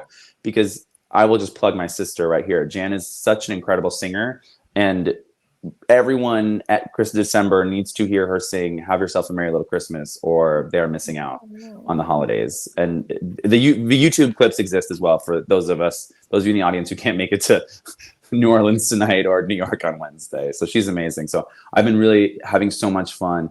Yeah, we did a lot of cool spaces, but New Orleans has been awesome. It's my first time here, and everyone's so lovely. We have some amazing local talent coming out tonight. We have London, Manchester, and Santana coming out to do a couple little pre-show things for us as well. So I love, supporting drag the world over, including in Salem, just really supporting Diane Von Fabulous's drag career. She's coming. She is coming to us. I'm for 2024. My resolution is to put Peter in drag. My New Year's resolution to myself. It would be my honor. It would be my privilege. I would love that. You'll be so beautiful in the face, and we will have to do all of the magic to hide your muscles or leave them out. I say go like Nick Adams with it. We'll just do a corset and muscles. Speaking of, isn't he going back to doing Drag the Musical? Yes, we did that together in LA last year, and then he's going back to do it in LA again this year. And then they may do New York. So hopefully if they do New York, I can go do it, but I'm not able to do the LA one. But yeah, I know I can't do the LA one this year. It's so good. Please, if you're in LA, anyone watching, go see Drag the Musical in March. It's gonna be awesome. I saw it when it was here last time, and it is an amazing show. Like, I was sitting there in awe because of course I walk in. I know that everyone is talented, but I didn't know what to expect. I mean, especially at the hands of Alaska, you never know what's going to come out of that mind of hers. So she's so smart. She's so smart, and Nick is so good in the show. I mean, Nick is incredible in the show. I mean, he's amazing, dancing and singing muscular his and all. Tits off. I know that, Peter. I think you would look like Nick in drag, which would be really. I could only wish. That would be awesome. Yeah, he was fantastic. What a voice, and I mean, meant to be a blonde. Now we all learn. Yeah. Jackie, I say when you come to LA again, we put Peter in drag, and then we put him in the show at Mickey's hosted. I run into Peter in New York though. Peter's everywhere, but yes, we should do Mickey's with Peter. Yeah, that would be fun. That would be a good old time. It's gonna happen. It is gonna happen. Well, Jackie, we're gonna let you go get ready and become. I gotta get going, and I have sound check right now at 5:30. So go do it. Text me a picture in costume. I want to see how it all looks. My Christmas look? It's yes, I can. Please. Oh, I was going to take a show of my phone, but I'm talking to you on my phone. Yeah, it's. Oh, we'll never know. Oh. I know. Oh, bye, Jackie. Bye. Oh, well, I can't. I think. She's gonna. Yes. Well, Jackie's gonna text you that picture because from the photos I've seen, she's looked absolutely fabulous. Mm-hmm. Well, Peter, first of all, we are very sad that Dimitri has left the canvas. We were hoping, praying, wishing for the dynamic duo of Leo and Dimitri to continue saying sweet nothings to each other as they wreak havoc throughout Salem. But did you, back when Dimitri was first revealed to us in Beyond Salem, did you know that you were eventually heading to what we always call it the main show, and like the story was going to continue, or was it a surprise to end up now in a full-blown like storyline? It's always a surprise with Days. Yeah. After doing those couple episodes with Beyond Salem, I thought that was one and done. And when they called and they said, we'd love for you to, well, they didn't even say that. They said they wanted to check my availability. And I thought that was going to be for a handful more episodes. And when I saw that the contract was going to be extended, even better. But it was a complete surprise for me. And then at that point, I didn't know that I was going to end up in a love triangle with Gwen and Leo. I didn't know much beyond, you know this from speaking to the other cast members. Mhm. We get our scripts on that Thursday, and then we know what's going on that following week, and then that's it. Mhm. When I asked, because there was rumors of me potentially having this relationship, I'm like, am I playing him? Am I gay? Am I bi? Is this all a manipulation? Mhm. And even the directors said, we don't know. Yeah. So just play it as vaguely as possible and let the audience decide, which is, you know, definitely a strategy. And that's what we had to do. And then it went in that direction, which I was so glad, because I don't know if you all know this. I think you do, that Greg and I have been friends for 12 years since we were on Young and the Restless together, and we never got to work together. And so it was such a treat to get to work with him and Emily on top of that. She's incredible. Yes. Earlier you said, like, you never know if you might be, you can announce that someone is leaving the show. And then the next thing you know, they're back in a wig, playing a completely different character. How fun would that be? I'm so jealous of Emily. And she's killing it as she kills everything, right? So talented. She's in the wig now. She's in the wig now, but it makes her face even look different. Like having that blonde hair, she's unrecognizable to me, and she's doing a fabulous job. So great. Peter, let me ask you, whether it's working with Jackie or Greg or Emily, the dialogue is always so witty and filled with innuendo. Do you whether whoever the scene partner is, do you sort of get like the giggles out in any sort of rehearsal or the laughs before you shoot, or is it sometimes a struggle to get through it, or how? It's a struggle. Yeah. And imagine that when I was on the show, I started around this time, a little earlier last year. And we were still in full COVID protocol on set. Right. Yeah. So we weren't allowed to be in each other's dressing rooms. We weren't really able to rehearse. We had masks on. We had to like sneak outside if we wanted to catch any time together to rehearse this stuff. And as you know, all of our scenes are like just pattering with so much dialogue, and it needed rehearsal. So we would sneak outside during lunch, take our masks off, and just run it. And I'm like, do not, because I know if you look at me for this line, I'm gonna. So I would have to look at like an eyebrow or something, because Greg, you could see just Greg go.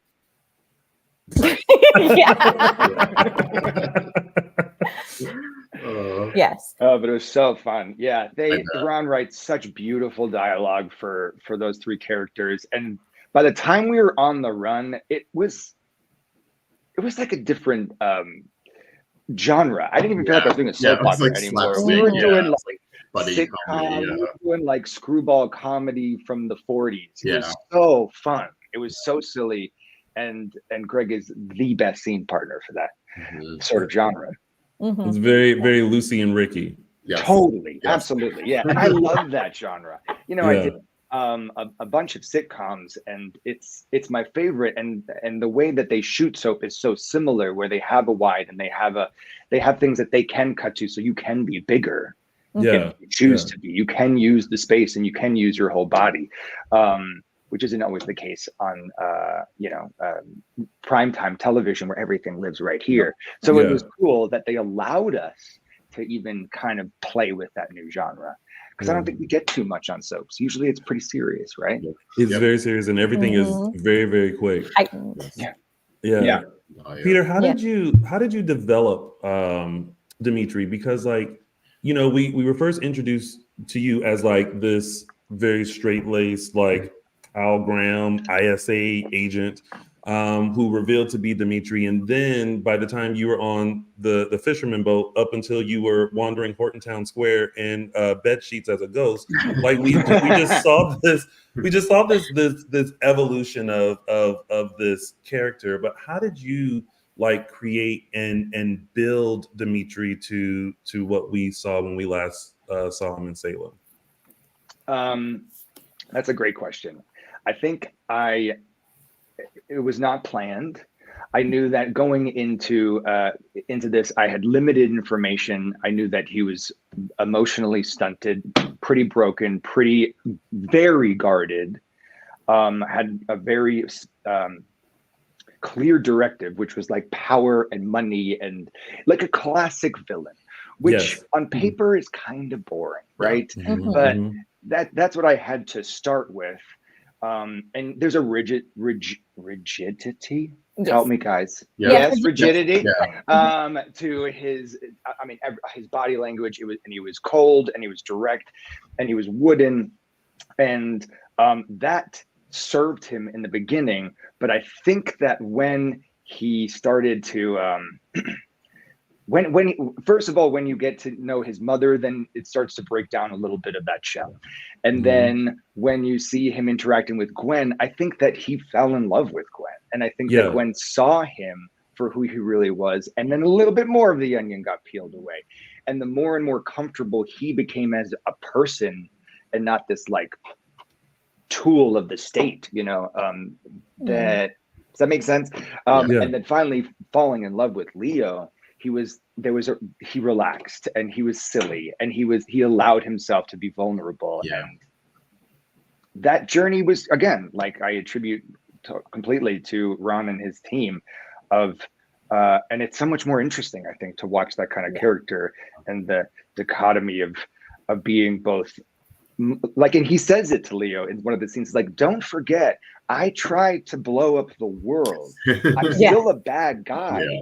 Just now you're a bad guy, you know? Yes. So and that was a lot of fun to finally find and to get there for me. Yeah. It's a love story. We see so many love stories on soaps, but it's a love story that is so unique, I think, in that it really shows there's a person for everyone. Yeah. Even a villain who tries to blow up the world but still loves sweet nothings. Yes. Yeah, I agree. And that we can perhaps find ourselves reflected in that person. Even though he is on paper a monster, he just really wants to be loved and found someone that is going to give him that love. But he also wants to rule the world, and that's okay too. He's a Demera. Yeah. So let's not forget that. It's. I really think it's in the DNA. Yeah. Yeah, Peter, I just want to ask you about Yuletide the Knot. Sure. I know you starred and also produced it, and I hear it's you had a pretty harrowing sort of story for getting it from the page to the screen. Can you talk about that a little bit? Sure. Yeah, we started with the script that my friend wrote in 2018, and by 2019 we were doctoring it. We were preparing to. We were building our team. We were raising our money, and then by March of 2020 we had our cast. We had our location. We had all of our equipment rented. We have flights booked, everything. And December 13th, you know, right around that time, the world shut down. And we said, okay, it's okay. You know, just like March. This is just a hiccup and we won't return anything. We'll just hold it for 2 weeks and see where we land after that. And lo and behold, that was not in our favor. And we had to scrap the project. And we ended up in the meantime, which was actually very fun and unexpected, is that same friend of mine, she and our team, we were given a green light by SAG that if you can come up with a cast and crew of 12 and you follow all the protocol, then go ahead, make yourself a movie. Do you remember when this happened? And so all of these like small skeleton crews went out and made indie movies. So we were one of those crews and we did that. And we went up to Oregon and, oh, hi, welcome back. I'm just noticing your jacket. It's so good. I love it. Thank you. You know, it's a little festive, little Christmassy something. Yes, sparkle. Yes. Yeah. It catches the light. Lovely. Just for you, Peter. Thank you. Oh God, I have a gold one like that. I should have put it on. Oh, we could have been twinsies. Right? Next time. I'm just telling them about Yuletide. So in the meantime, we ended up going and shooting this other movie with 12 people. I don't recommend it. It took us 4 weeks and a lot of headaches. And as soon as we got there, someone did catch COVID and had to essentially someone on the crew had to direct from another room via Zoom. Yeah, it was nuts. But we ended up creating a movie called Dead in the Water. And we sold that to Lifetime last year.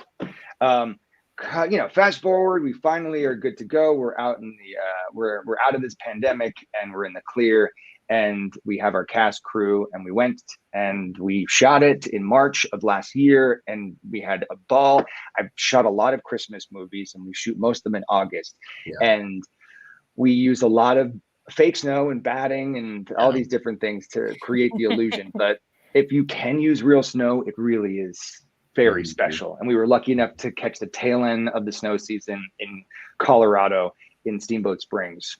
I don't know if any of the people watching have ever been there, but it is one of my favorite places in the world. It's so beautiful. And yeah, edited the movie, and it's the first one that I've been from beginning to end, and in this capacity. And I've learned a ton, and I learned what I would do again and what I wouldn't. But I'm pretty proud of it. If anyone is able to watch it, I would. I think it's very fun. Well, everyone should go watch it. For sure. Oh, thank you. Starring is so much different than being above the line, below the line people, just from beginning to end. I was there. Something like it. I worked a couple of sets. One in not in the beginning of COVID, but in 2021, and we were still doing COVID protocols. I was right there with you, with my lead actress saying she hadn't had her COVID test yet, and it was the day of, and I'm like, what the hell is happening? It's rough. I have a crazy story about that, if we have time. Of course. In 2020, I shot a movie called Dashing in December, and it was one of the first gay Christmas movies that came out. It was on Paramount Plus, and we shot it in Utah, and it was stunning. And Andy McDowell played my mom, and Juan Pablo de Pache played my love interest. It was great. It's a very cute movie if you haven't seen it. But we had to go through all that craziness where for the first 2 weeks we had to quarantine and not leave our home, our hotel room, and had literally just a half an hour each day to kind of like walk around prison grounds outside to get some fresh air so we wouldn't go crazy. But cut to like 2 weeks into filming, I get called into my friend who's the producer's office, and she says, "You tested positive for COVID." I don't know how, but she did. And it was, at the time, it was because the tests were so sensitive that anytime your cell count would drop, it would detect it, and you would test positive. And we had to shut down production. But it was this very specific case where I'm like, I just had it literally a month ago, so I can't have had it again. And that was when they had they called in a SAG big a meeting, and they ended up changing. They called the CDC even. They ended up changing the laws, which I don't know if you are familiar with this on set now, that once you have had COVID, according to SAG, you don't need to be tested again for 3 months. Okay. Oh wow. Yes, and that instance created that policy. And I think it's also that if you have to be aware of when you get your booster shot, because you could be testing for the antibodies as well. Yes. Yeah. What a time to be alive and making movies. Oh my god. Well, you have a great producer story. Hopefully that is the worst that happens as you continue that I career know. Producing movies. I mean, hopefully that's truly. Now, I have a very important question for you, Peter. Who makes it more difficult for you to keep a straight face? Oh, I know this. Greg Rickhart or Melissa Peterman? Oh, that's tough. Oh my gosh.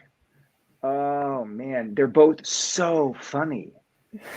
Because I remember you on Baby Daddy. I was your biggest fan on that show, and I was like, I'm in a ball on the floor. I can't breathe, and I'm like, I don't know how people do this. Oh, I had such a good time with Melissa on that show. Melissa and I are still the best friends. I'm seeing her on Tuesday. We're going to see The Voice. I cannot wait. Yeah, that's gonna be fun. We're going to The Voice finale. Don't tell anyone. Well, we won't tell us. YouTube will do that for us. But yeah, Melissa is hysterical, and she gets me in a completely different way than Greg gets me. So let's just say that they both. I mean, they're both so funny and so good at what they do. And I just love that Days lets people be funny.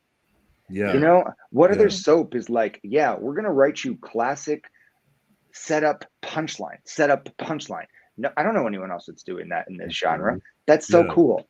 That they just have a little bit of everything sprinkled into this soap. I mean, there were so many funny moments between you and Greg as Dimitri and Leo. What was your reactions to getting the script and actually like filming these scenes with Greg as Gwen and Greg as the nurse that took you out of the hospital?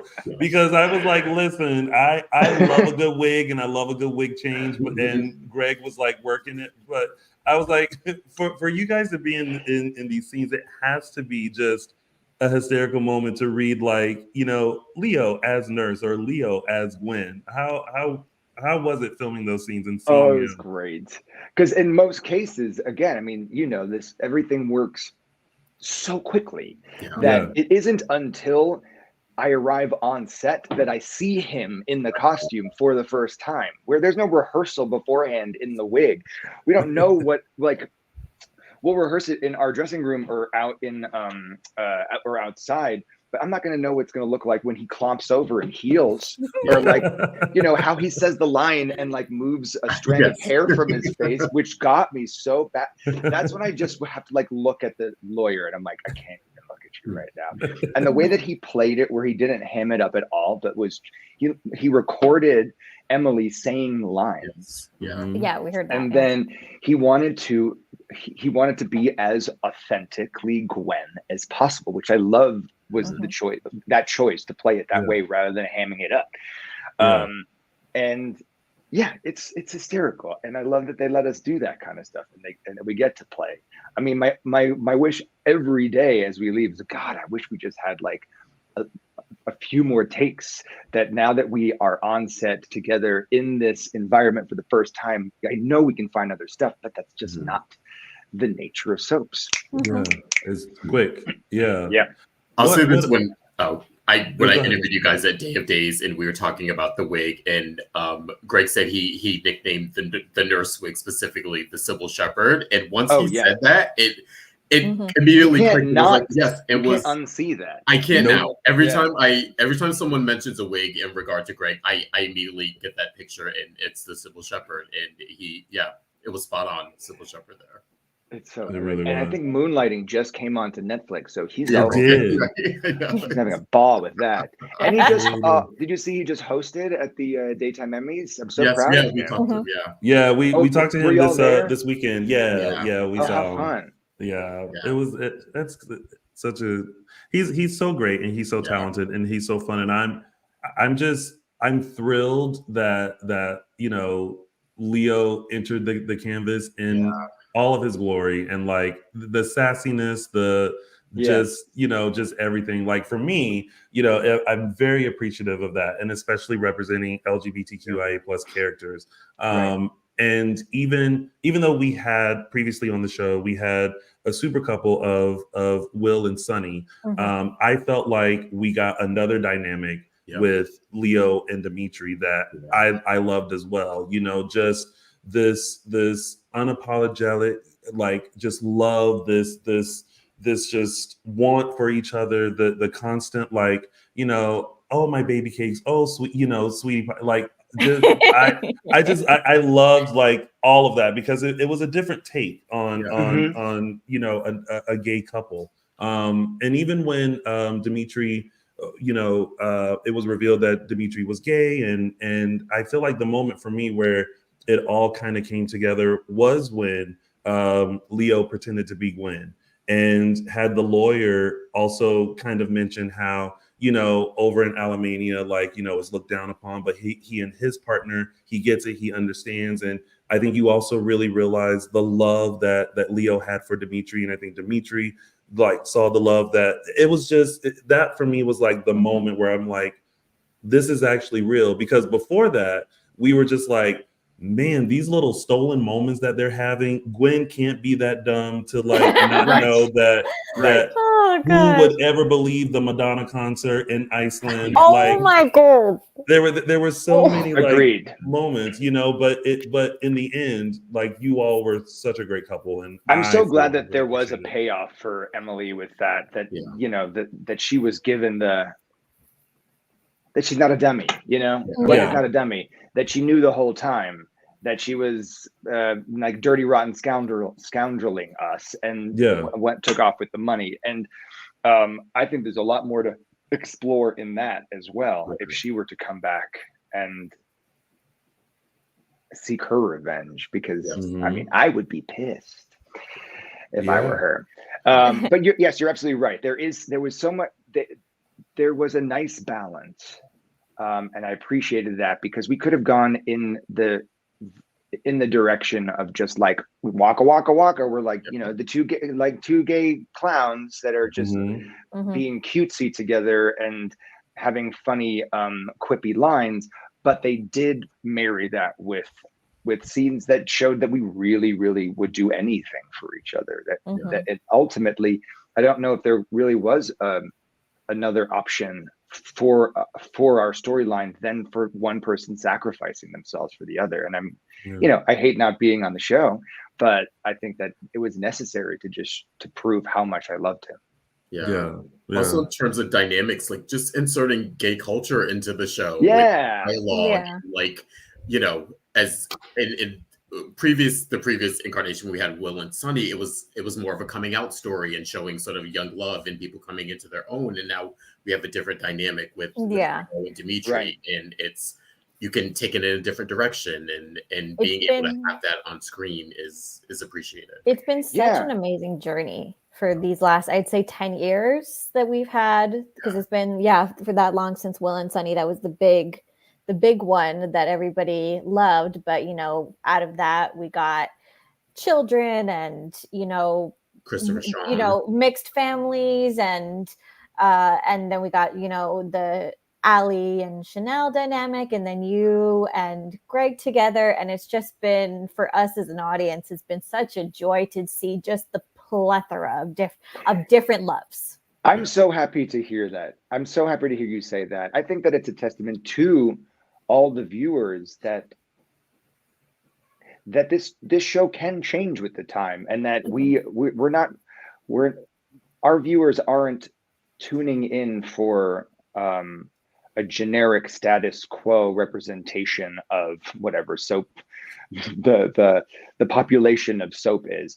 They want a well-rounded story with people from all different walks of life being reflected back to them, because those were who the viewers are. And I love that. And to be honest with you, I was nervous about that.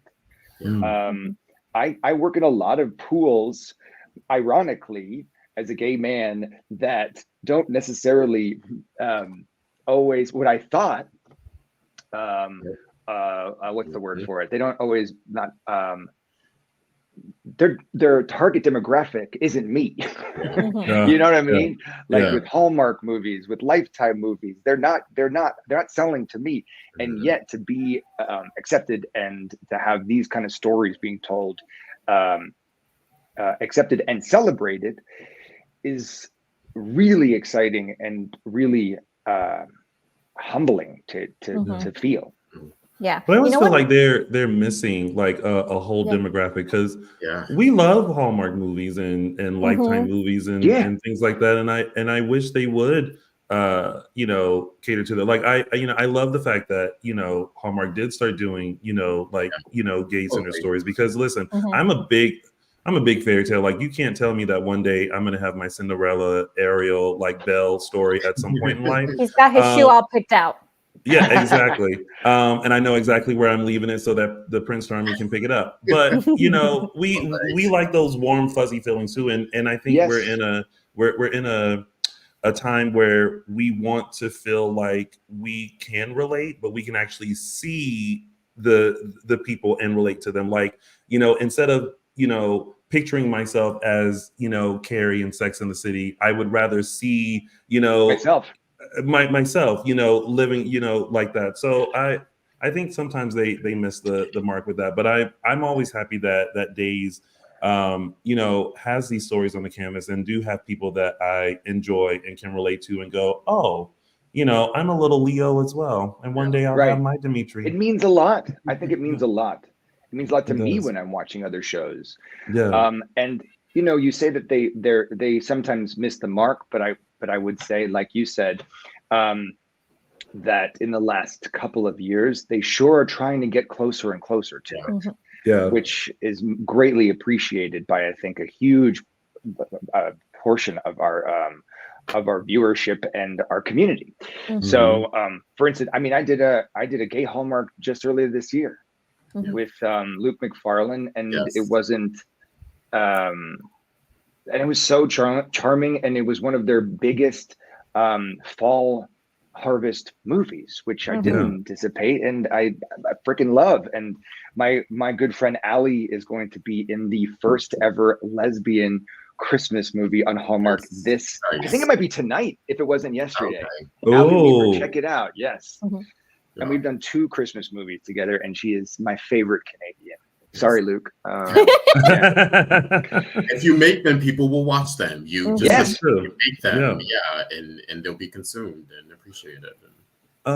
Peter, before we let you go, because we will keep you on here forever, and by the end of this, I'll come back. I mean, I got to eat dinner right now, but I will come back. Let's do it another time. Yeah. It's like, ladies and gentlemen, we're going to take a dinner break, but we'll be right back with more Peter Porte.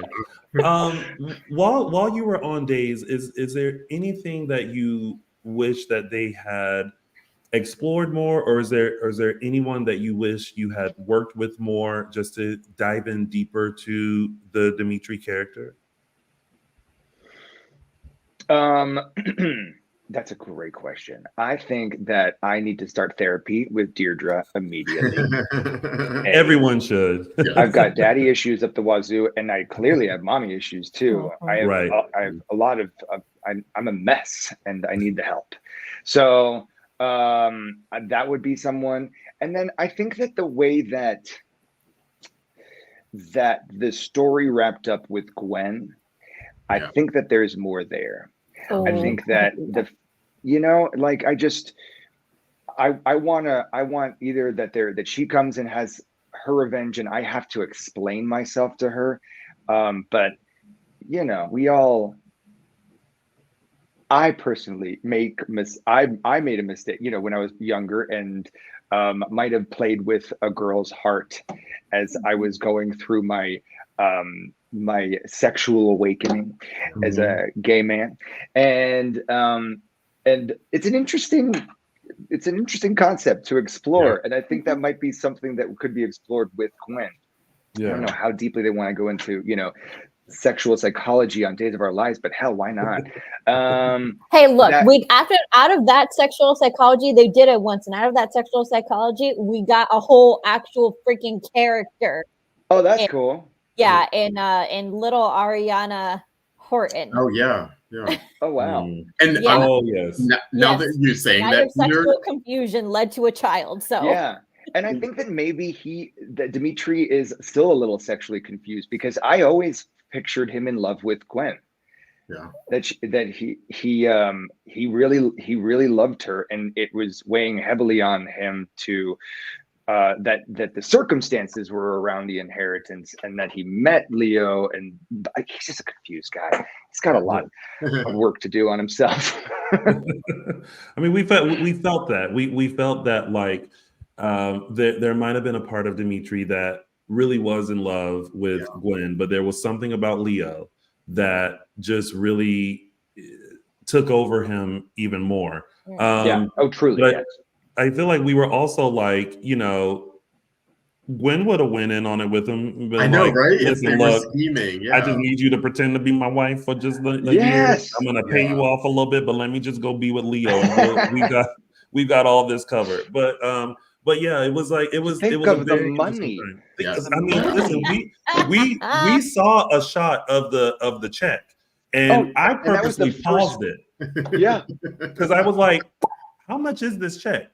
And that was just the first installment. And I was like, there's gonna be more like this. I would have played along. It was over $100 million worth of inheritance money. Like, we can all live happily. We can make let's buy a very big house. Very huge. big. We all huge live house. And we can We all live there. envisioned a storyline where it was those three together, sort of like as this sort of interesting throuple against Salem kind of a thing. Like, these are the schemers of Salem. And I mean, you better believe that.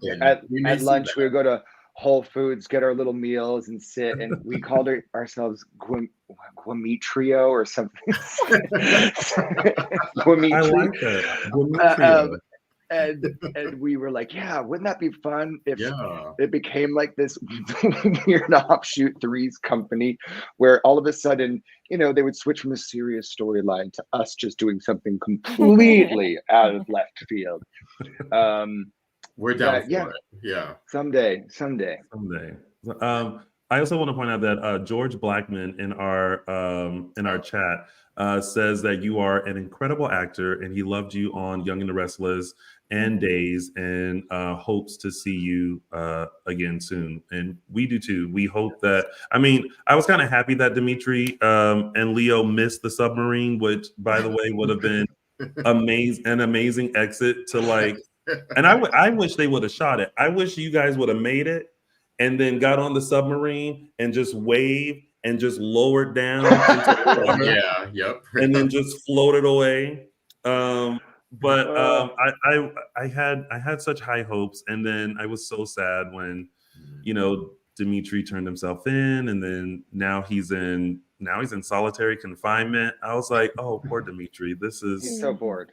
He's so bored. So bored. But no, it was such a good run, and it was. But we really do hope to have you back on the canvas. I personally think that you did such a amazing job as Dimitri, and another like amazing character on the show, and I thoroughly enjoyed it. So thank you. Thank you, Tony, and thank you, George, for that those kind words. Yeah. And thank you guys too. And happy holidays.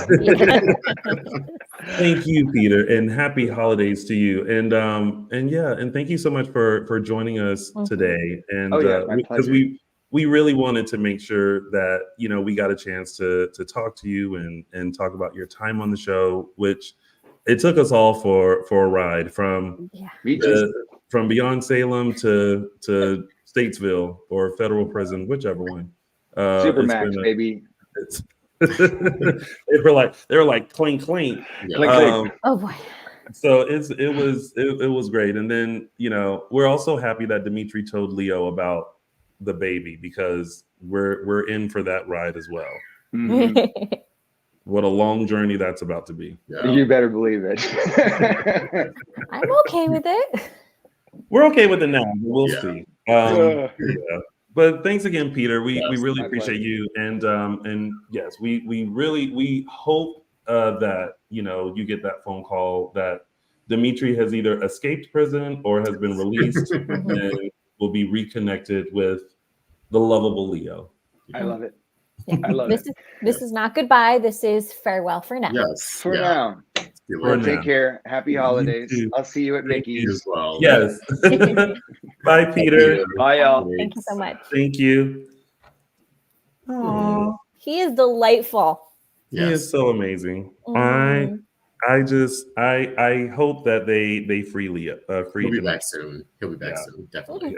Yeah. Farewell. Well, everybody. Happy holidays to you, because this was our last show of 2023. We will be back next year, January 7th. I believe that's the day. That might be the date. Yes, 7th. Yes, Sunday, January 7th. We will make our return to you all to give you a full dish of Dishin Days. Before we head out, though, a special thank you to Peter Porte for coming on, and of course Jackie Cox taking some time to chat with us as well right before her show. If you guys are in the New Orleans area, or if you're in New York, please make sure you go see the show. Go follow Jackie Cox. I believe it's Jackie Cox NYC on Instagram, and of course you can follow Peter Porte as Pete Port, I believe, on Instagram. But speaking of Instagram, Justin Lee Hareld, where can they find you? Oh, wait, hold on. That's my cue. Yeah.